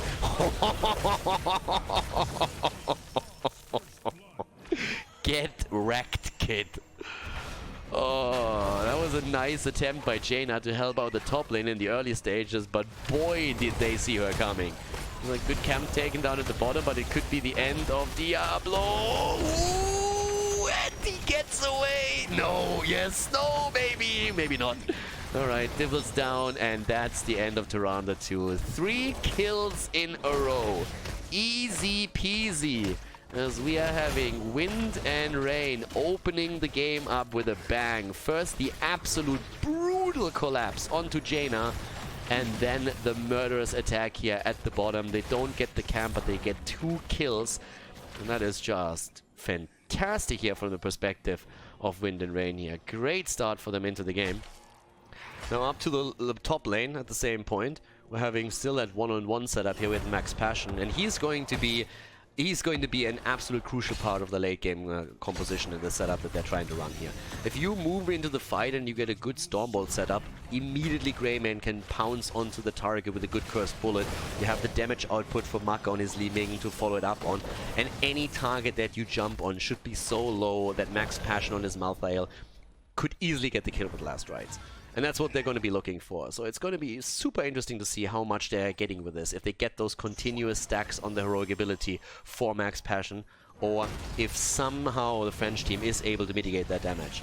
Interesting talent choices, by the way. Sledgehammer on level 1 without the stacking quest on level... Sorry, on Sledgehammer level 4 without the stacking quest on level 1. Jaina goes down. Holy macaroni. Masquerade gets murdered. Wind and Rain is currently spanking the French team hard in this 4th game. Oh boy, this is not going well at all for them. 5 kills against 0, and we're not even looking at those heroic abilities that I talked about earlier. Just look at the immortal damage alone. They are racing this with Greymane to an extent that is unbelievable. Malthael, of course, chipping in on it too, and Maka on Li Ming delivers the burst damage every now and then. But this is them with a massive lead here already. They're trying to get counter kills right now, and they definitely need to. But Tyrande misses the stun. Muradin jumps out, doesn't really care here. They can't get the kill. And this is just a brutal performance of strength here in the early stage of the game. We're seeing Throwing Shade now on level 4 for Malthael, by the way. So going full on for the Death Shroud here. It's going to be an interesting setup for later on, surely. But now, stuns come out again. No level 7 talent yet by any means for the French team. And that means that this is a brutal push at the top. Not only do you have to face off against an Immortal, you're facing off against the talent advantage too. And things are not going well at all for them. Look at Jaina, once again isolated. Here comes the Stormbolt. She might even be able to, no, forget it. She's not getting away from this one. And neither will that Fort survive. Wind and Rain moves into this one, and it is just insane. Where has this team been in the last 2 games? All of a sudden, we're having 6 kills against 0. We have an entire level lead. It's really just they've woken up or something. Level 7, there it is. Celestial Attunement taken on Tyrande. Again, could have seen Khaldor Resistance being used by her, since I expect a lot of damage coming out where the spell armor could have probably helped out to mitigate some of it at least. Icebound Fortitude is going to be a crucial talent for Arthas for sure. I mean, the game isn't over by any means, don't get me wrong, but still, we are currently seeing an insane display here from Wind and Rain. And the French team, they just have to like sit back for a moment and just take a deep breath and say, okay guys, let's just focus on what we've been doing the entire time. Because this early game was a disaster. An absolute unmitigated disaster. But the game isn't over. You're still close, you are 1 level behind. If you get 10 around the next Immortal, you can still fight the fights there. Great penetrating round. Torvos with another really good connect here, making sure that Berkhold can't land the Stormbolt that he's of course trying to execute. But the potential to race down an Immortal, especially with Sledgehammer now also taken, outside of everything else that that team has, is of course fantastic. Great root on Reyna. Jimmy trying to get away here. Muradin for a moment was in trouble too, but is able to hop out. And they're moving through this. Arthas is topside. Arthurs is currently topside and is currently trying to keep them in experience range at least, also defeating the Khaldor camp that was taken earlier. 9.5 though, nearly 10. That's the big problem here. Once those heroic abilities come in, that kill potential is insane. And it's not like they didn't have kill potential before, but now we have the Immortal spawning in a couple of seconds again, and there is just no way that the French team is going to have 10 in time. LFT is now starting to look at a really, really difficult setup. I mean, just think about how quickly they can raise this down right now, and that's exactly what they're doing. And that Immortal is on a halftime show within seconds, and there's a level 10. They're at least trying to get something done on the left side, and they do. There's the Cursed Bullet, there's the last rights, as expected. And now I'm just waiting to see if Malthel can get these kills. And obviously they can't fight. They can't fight. They know that too. They're trying to get the experience, but they can't do anything here. They're half a level away from 10. They're still trying to defend somehow. They're poking a little bit, but they know full well that at the end of the day, Wind and Rain is going to get that Immortal. So they're moving away, and I really think that's a great idea here, because if you actually lose a hero or two trying to defend in a hopeless situation like this, you will get stomped even harder. So now we're seeing again towards the bot lane another wave pushing in soon. They're waiting for level 10 for the defense, but that fort is a goner. The outer structures, they will drop. There is no way to save this. I just don't see it. I absolutely don't see it. And even they will move back. I think they're just giving this up. I don't even think they're going to try and defend it. I would be shocked if they would. And they don't. They have 10. And now we're talking. Now we're talking Real Frost. Now we're talking Apocalypse. They definitely have the tools there. Arthurs is starting to make his way in. Thinking about flanking. Behind the Immortal maybe. But now you have to win some fights. If you get wrecked here, then you're in trouble. Max Passion already comes in, and they are looking for those kills that we talked about. That's the setup. Exactly the setup that we said. The only reason why he's not dead is because Max Passion wasn't here. Max Passion was sitting at the side. That was the kill right there. And instead they lose Jaina. Jaina goes down. Gulna is getting wrecked as well. The double kill is what they needed, and they get it. The only reason why Masquerade just survived is because Malthel was not there for the last fight. He was fighting with Arthurs right over here, away from the team, but you've seen the combo. You've seen how deadly that shit is. One root, one Cursed Bullet, one combo from Liming, and immediately Diablo was about to fall. And if the last rights would have been there, he would be dead. But it wasn't. And instead, it was a turnaround, and they lose 2. Now, 2 forts are down. The keep wall is open. But it's 2 kills against 6 now, and they still have a chance. But here comes again the attack, and there's 2 heroes missing. That's the end of Diablo. That's the end of Diablo right there. This time, the last rights is there. That's the resets for him, and Tobos is going to fall too. Yeah, there's no way. Goodbye, my friend. He's down, and it's the first stack on the last rights right there. Brutal, brutal display by Wind and Rain. Absolutely brutal. I mean, right now, it's just... Oh. With a good... I mean, maybe a good setup around the Ring of Frost here can make something happen, but it's level 13 talents against 12. Now, we have a better chance than yet before, but this is still tough for the French team. They have a couple of shots, to be honest, but still. Here we go again, trying to find the setup. And they have the bullet back. And you can already tell that we're having last rights back in 10 seconds. Now imagine how that looks when we're having a couple of additional stacks on last rights. They can throw that out whenever they want. There's the connect. Backhook gets the connect. Apocalypse is on the ground. Oh! And they're trying to make the play. Down goes the first one. Last rights on Arthurs. And he survives. Max Passion doesn't. Mirrodin down. Malthel down. Both of them obliterated in that fight. The combo not strong enough. Ring of Frost and the Apocalypse shortly after do enough work, and now we have a 5 versus 3. And all of a sudden they're back in this. They are actually back in this. They're starting to go straight for it, and the halftime show this time is won by the red team. But by the smallest of margins. 2,500 hit points, and that's it. If you consider that was a 5 versus 3, that's actually crazy. They're trying to burn it down as quickly as they can, and Masquerade is already attempting to slow down the progress as much as possible. But he needs to be careful. On 35 souls only, that's not a lot to toy with. But they get the Immortal. Alright, the French team is back in this. The French team is back in the game, but boy do they have to be careful.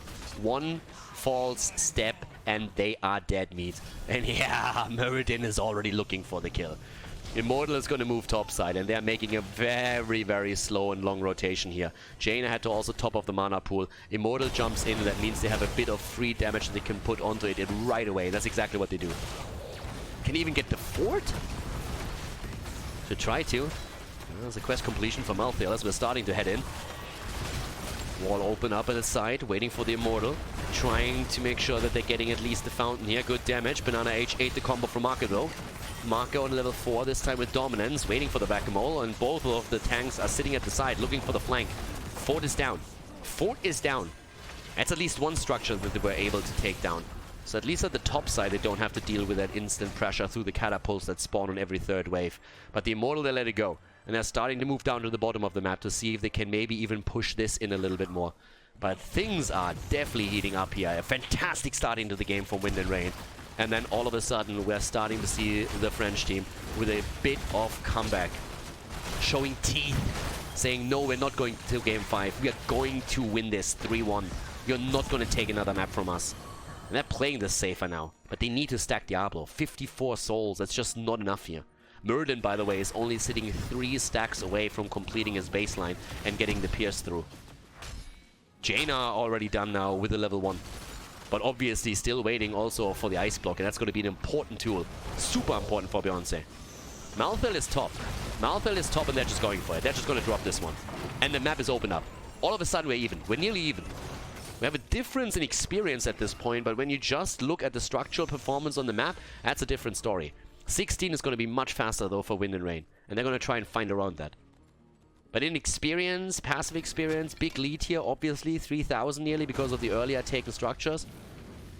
You look then again at the hero kills.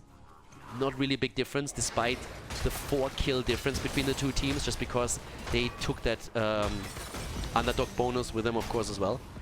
Yeah, but that's the problem. 27 seconds, and you're a level behind. 16 at that. 16 talents are in, and that's Mirror Ball. Right there. Stone Form for Mirror, that makes him so tanky. And outside of that, I mean, we're currently seeing, again, Soul Collector, we're having Soul Siphon, we're also seeing the Executioner taken. Camp is being grabbed here, and you're still half a level away as the Immortals are about to make their way in.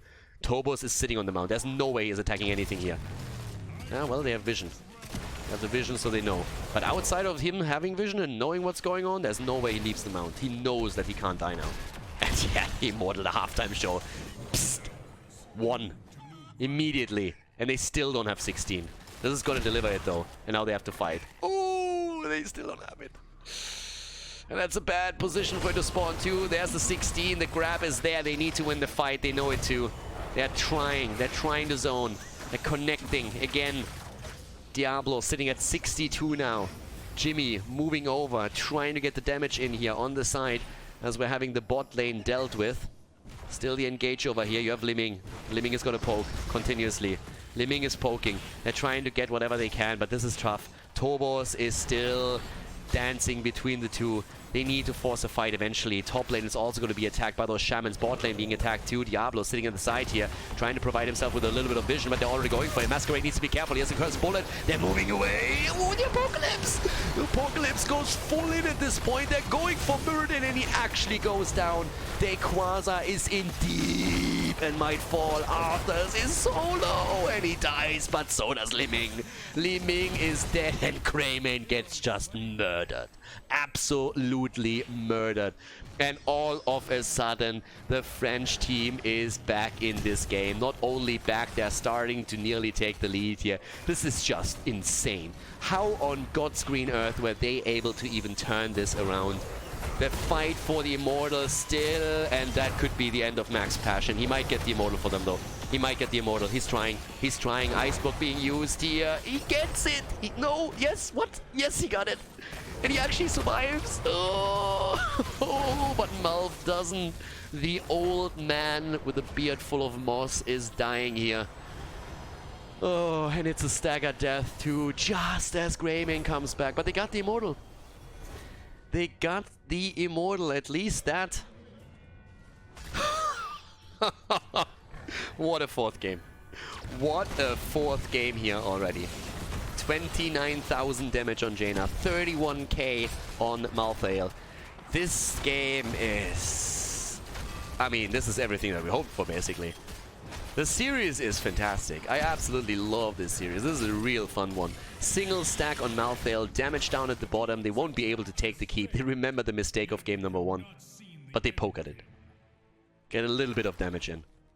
They're only 4 on the map. Malfurion just now comes back. But yeah, look at the experience. Look at the kills. Look at the map. It's dead even. We opened this game up with 6 kills against 0. The French team was used as a punching ball by Wind and Rain. They took the kills wherever they wanted. They didn't care. They just moved in and murdered them the entire time. And now look at it. All of a sudden there's so much potential for both of these teams to win game number 4. The French team still has a couple of quests that they haven't completed yet. That could really help them, of course, to also get the additional damage out then later on. But yeah, everybody is playing safe. And you can tell that these guys are checking every bush right now. Remember Volskaya? Remember how Tyrell got murdered? That's not gonna happen again to Masquerade. No. He's checking these bushes now. If they don't have vision, they are double checking and triple checking where exactly the opponent is. Tyrande is sending out one owl after another. And on the other side, of course, the setup, the attempt to just have the coordination to drop someone. When they go for Diablo and we're having him push some target out, move outside of range, that's how he defended himself against so many attacks now. But the lanes are pushing, and they're both pushing against the French team. Bot lane is sitting there, catapults are ready, up to the top, same. And they're just waiting for the camp. Down at the bottom, Dibble sitting at the side, already flanking it. They want to get their own shaman camp. Over on the right side, we already see it taken. They're just trying to time it. And here we go, Immortal in 5 seconds. Both of them with the camp now. Top side, bot side. Both spawning, 19.5. French team is ahead. But can they actually get the 20? Good race. Actually, a nice race here from them. Tyrande's Hunter's Mark really coming in, gets stunned though. That shouldn't have happened. And they win it again. A halftime show. Taken by the red team. Again, by only a few thousand hit points, but that's enough. There's no 20, it's 19.5. They can't capitalize on that lead and experience that they have. And still the poke, defensive position right now from the French team. Looking for it, looking for the opportunity to maybe flank someone. They're going for Malthael, the stun is there, but they can't get the kill. And here comes the setup. They're trying to go for, well, they don't really know who to go for, but they're hit hard. And that's Greymane down! Oh, but Tyrande falls too, and the reset is there for Li Ming.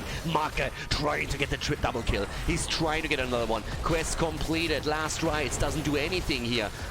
Didn't drop the target, not even a little bit. Top side pushed heavily against the French team. They're about to lose a keep at the top side, but they're still fighting for the Immortal. Bottom lane is also pushing. Level 20 is nearly there, but it's not there yet, and that's a problem. 4 versus 4 right now. They're trying to defend. They can't go top. They are losing the keep one way or another, but they're sending Jimmy. Jimmy is there, but once that they have vision of him, Wind and Rain is going to go for it. And Jimmy just barely defends it, but there's another catapult that he has to take care of. And all of a sudden, Nequaza is being attacked again. Jimmy once again comes in. Nequaza being attacked. They're trying to go for it. The bullet is still ready. Bullet is still there. The turnaround attempt. Ooh, and Arthas is down. But so is Malthael. Both of them dead. Again, the trade, but the Immortal has already been taken. Immortal has taken Backhold, missing the stun here. They're trying to get more. The Dwarf jumps in, and he gets it, and that's the end of Jaina. Marke comes in and gets the kill. The bot lane, is that going to be enough? It doesn't look like it. Skog is there, and he is jumping on it. He's taking the catapults down, and the keep is still in play. Keep to the top lane, also still survive, but down at the bottom of the map, that's where the big Immortal now comes through. It's 3-man defense. They have only 3 heroes left. They need to try and hold this. The keep will fall for sure. It's just a question of, can you defend the core, yes or no? Do you lose a hero now? If they do, they might lose more. They might lose too much, and Greymane is back. Greymane is here. They need to stall for time, and they're trying to, but once again we have a Backhold moving in. The Stormbolt connects. The bullet comes out right away. Turbos! Ooh! The stuns from Banana Age, they're there, but they're holding for now, but Diablo's in trouble. He has the souls though. Goes for the Apocalypse. They're zoning, they're buying time. Arthas is close, but the core is falling. Wind and Rain, they want game number 4, and they're gonna get it, aren't they? They're gonna get game number 5. Game number 4 ends in their favor as Wind and Rain force their 5th game out of the series here in Division S against LFT.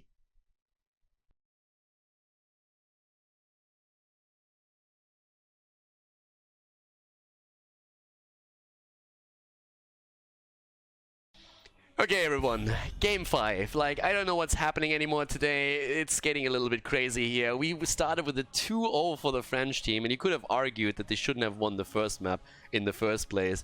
But now, all of a sudden, we have a 2-2 all of a sudden in the series. It's late, I'm getting tired, but these guys, they are still going. And I can tell you one thing, they're getting tired too. This is a best of 5 that goes the full distance. It's currently 20 minutes to midnight here in Europe. And the French team against Wind of Rain, they are playing an absolutely epic series. Back and forth, kills everywhere. There's definitely a couple of things that I also miscalled in the last game because it was just all over the place and it's getting bananas here.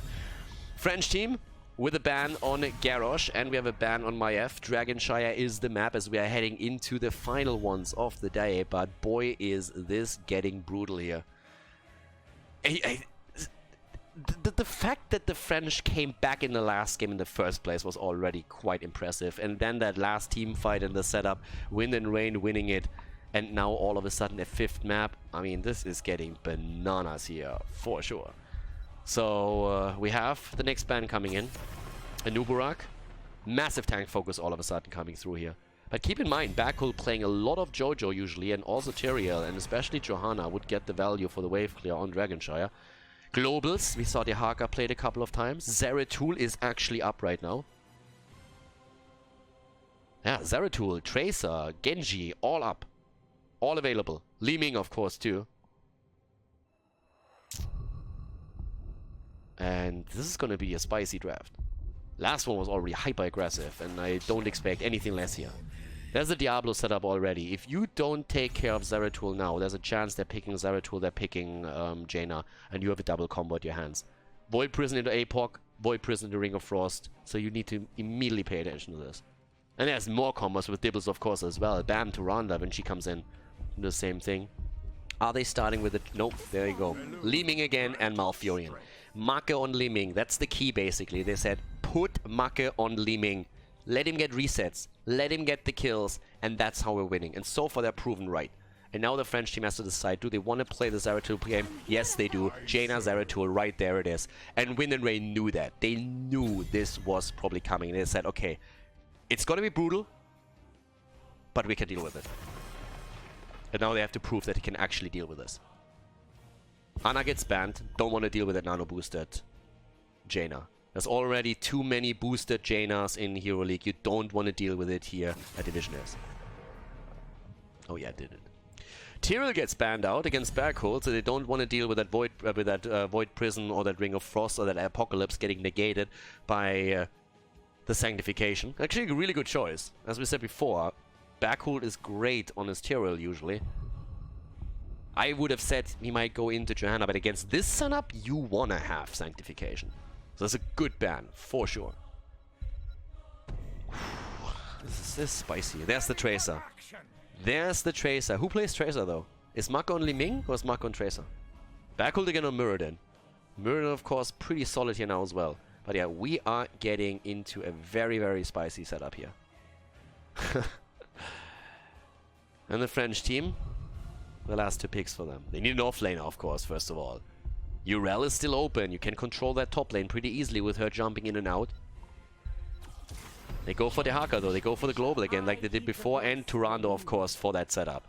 Great setup for them. Dangerous setup. And Rexa for the top lane. Trying to control that shrine 100%. Have Misha there, have Rexa there. Control experience on the lane. Control the shrine itself. Final map, map number 5, ladies and gentlemen, as we are jumping in to find out who's going to take it here. Dragonshire is the last one. French team, LFT, going up against Wind and Rain. Game on. The series is tied and we are heading into the final map. Masquerade on Diablo. Banana H on Turanda. We have the Quasar on the Haka again, as we saw earlier on Towers of Doom. And Beyonce on Zeratul with Tobos on Jaina. The combo is there. Void Prison into APOC, Void Prison into Ring of Frost, both available, and Maka on Tracer is going to try and ruin it all. Wind and Rain on the right side with Maka on Tracer, Max Passion on Rexa, Berghold on Muradin, Galne Gulnar on Malfurion, and Skog on Li Ming. It is time for Tracer, baby. The Tracer plays on the side of Maka. That's what we are currently looking for. Is he going to be able to deliver? One of his trademark heroes here for sure. Fantastic performance in the past in HGC. Seen him a lot here. Switching it up, not limbing for him this time. Tracer the priority, and he is going to look for the kills, and they're already looking for Tobos, they're looking for Jaina, and they can't really get it. Make has to also recall as the quick brawl here in the middle nearly turns against him. Now keep in mind that outside of the big combos that we're seeing for the French team, one of the important things to notice is that especially with Rexa...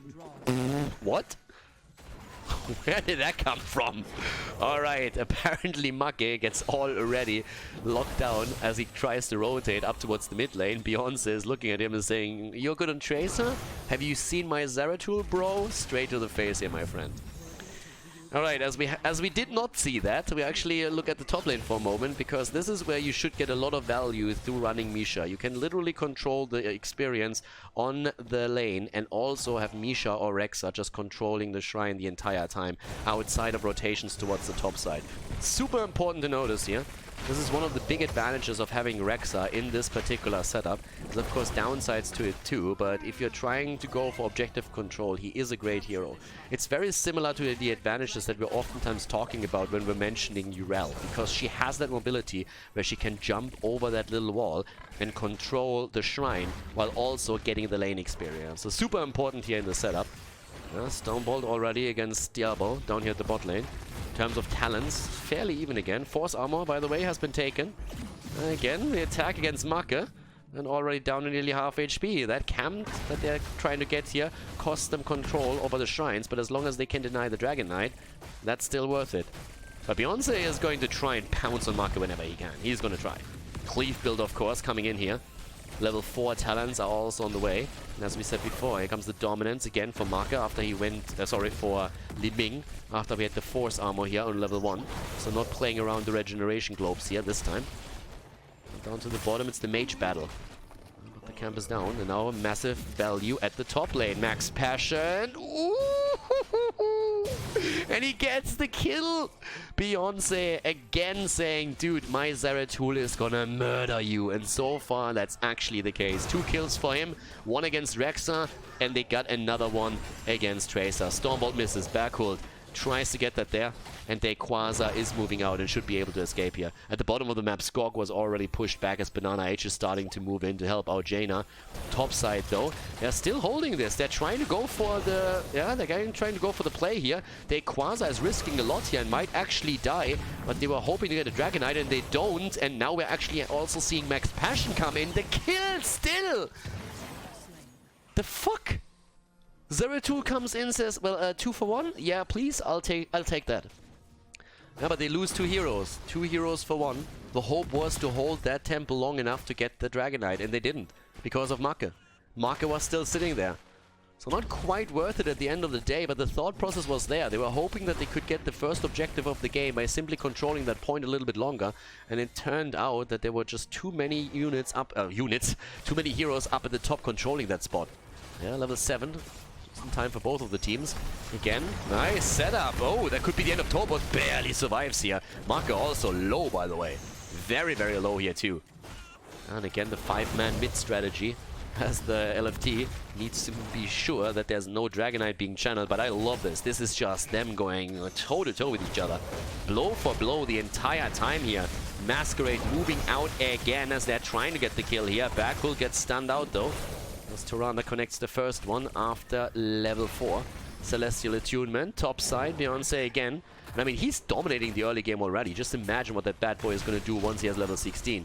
As again, the interrupt. 4 versus 3 down here, by the way. Yeah, Make. Oh, dude. Make needs to be careful. Yeah, but Rexa has also retreat top side as Misha falls. And once again, moving down to the bottom of the map. We have a pretty rough match here on our hands. The French team, they're just sitting here and they're saying, guys, this is unbelievable. How did we end up on the 5th map? And they are, of course, trying to take this now. Then again, we always come back to map number 1, where Wind and Rain massively threw the game. And should have had the lead in the series, but it didn't turn out that way. Make, down at the bottom of the map, still has to be very careful. If Diablo at any point gets a hold of him and he is not immediately on the recall, then Banana H will add that second stun and they're going to be in a world of pain. But now all of a sudden the game starts shifting a little bit. we're actually seeing the French team starting to play a lot more aggressively around those shrines. Even another camp being taken here. Stormbolt, alright, fairly done. Celestial Attunement getting a little bit of value here. As Bakul tries to prepare for the kill. Masquerade on the other hand, he goes in. Oh, that could be the end of Diablo. Fantastic route by Malfurion. And he goes down. Tobus is also low. Beyonce and the Zeratul came in and tried to get the kill here. Big spike as even the game can't believe what's happening here. I mean, even the Blizzard client is saying like, holy shit, I've never seen anything like it. But this could be the first Dragonite right now. And there's no one to stop it this time. Well, did he just cancel it? Wait. Did I not see the minion attacking him, or did he voluntarily cancel the channel because they were talking about who's gonna take the Dragon Knight, and in the meantime the Haka took topside? Did that just happen? I think that just happened. I mean, it's late, I know, but still, that was a weird one. So now 10 versus 10 all of a sudden. As we have heroics on the board for both of them. Quas at the top has to pop the essence. Stormbolt actually misses. And there we go. Alright, there we have it. Oh, Maki gets away. Maki gets away. And we're actually seeing the quick kill. Yes, against Rexa. And apparently it was an owl interrupting Murden. I actually didn't even see it, I gotta admit. I mean, again, we've been oh!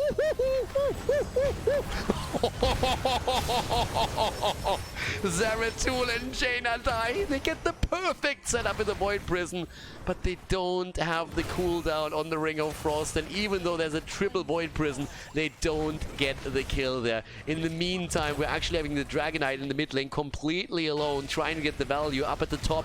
Tyrande falls against Li Ming. What's happening here? 6 kills against 4. Now the pressure down here.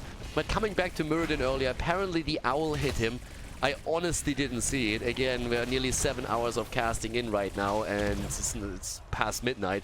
At this point, I think my eyes are starting to play tricks on me. I honestly did not see that owl connect there.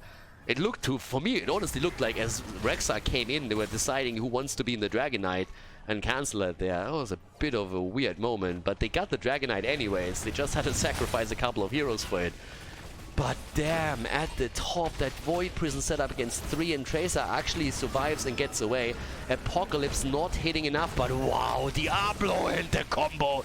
This time Tracer is down. They're saying like, screw you, Marke, we're done with this shit. And they're actually done with Malfurion too. First, the ring connects, then the Haka comes in and gets the drag. Bakul is jumping out, but this game is getting completely bonkers. So many good setups the entire time. The Void Prison doesn't get any kills, and instead they're losing 2, but now here at the bottom of the map, they're making the kills happen. They're making the plays, and with the Haka, they're getting global value too. This is actually pretty amazing. This is a great 5th game. This is everything that we hope for this series. And again, I said it at the beginning of the best of 5. This is going to be a fantastic series. Those two teams have shown such crazy good games in the recent past, in the past few weeks. They're in the Division S qualifiers, at the Nut Cup. It's beautiful to just see them go up against this in a 5th game and going the full distance. Masquerade with the plays right now the entire time, trying to prep another kill, trying to get that wall stun, trying to set it up for another follow-up of Tyrande. And Zeratul is honestly playing amazing here as well. Beyonce might have had a couple of weird moments, but honestly, his Zeratul performance here so far, getting the early game kills, 2 of them at that, able to set up great Void Prisons too. He's sitting at 18,000 damage right now. He's not quite able to tie with Jaina here, but he has his setup ready. And if this time the ring is also off cooldown, they should be able to lock down at least someone here. Camps are taken on both sides again. In this case, it's the Bruiser camps that they're focusing on, but just look at experience. They're both at level 14, both with 6 kills right now. Structural perspective on the map, pretty much dead even too. This is a great game. Absolutely great game. And they're again trying to set up traps everywhere. Already the rotation here, trying to go for max passion. The slows are in. He's dead. He's absolutely dead. There's no way for him to escape. No, no, no, no, no. Max Passion is down. He's dead, but of course the bot lane is open now. And they know that too. They're seeing Rexa die and they're immediately saying, guys, we need to get some value. We need to do something. But then they realize that there's also a massive push happening at the top side and they decide against pushing bot lane. Oh, and the rotation is coming in again. This time into the middle. Aye, this game is awesome. Marker! Oh, Zeratul is there.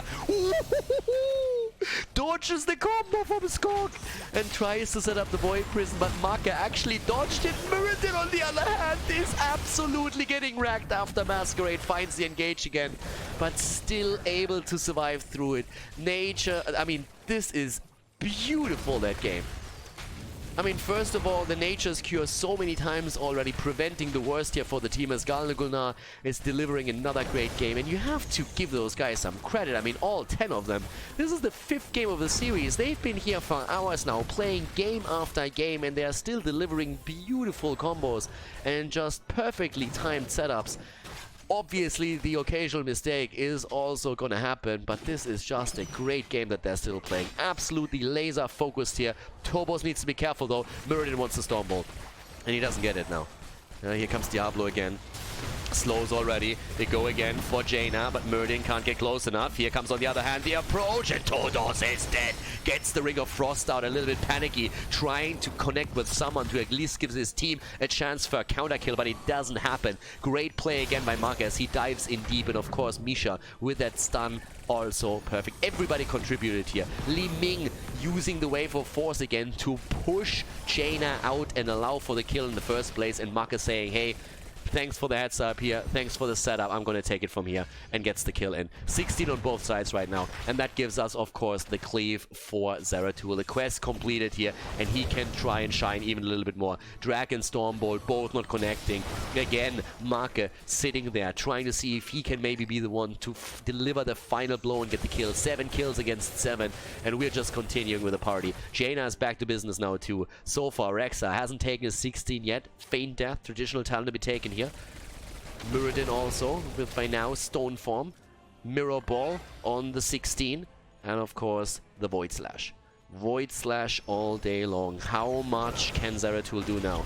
4 men at the bot lane. 4 versus 3 right now. They don't want to fight this fight at this point. But Zeratul is coming in.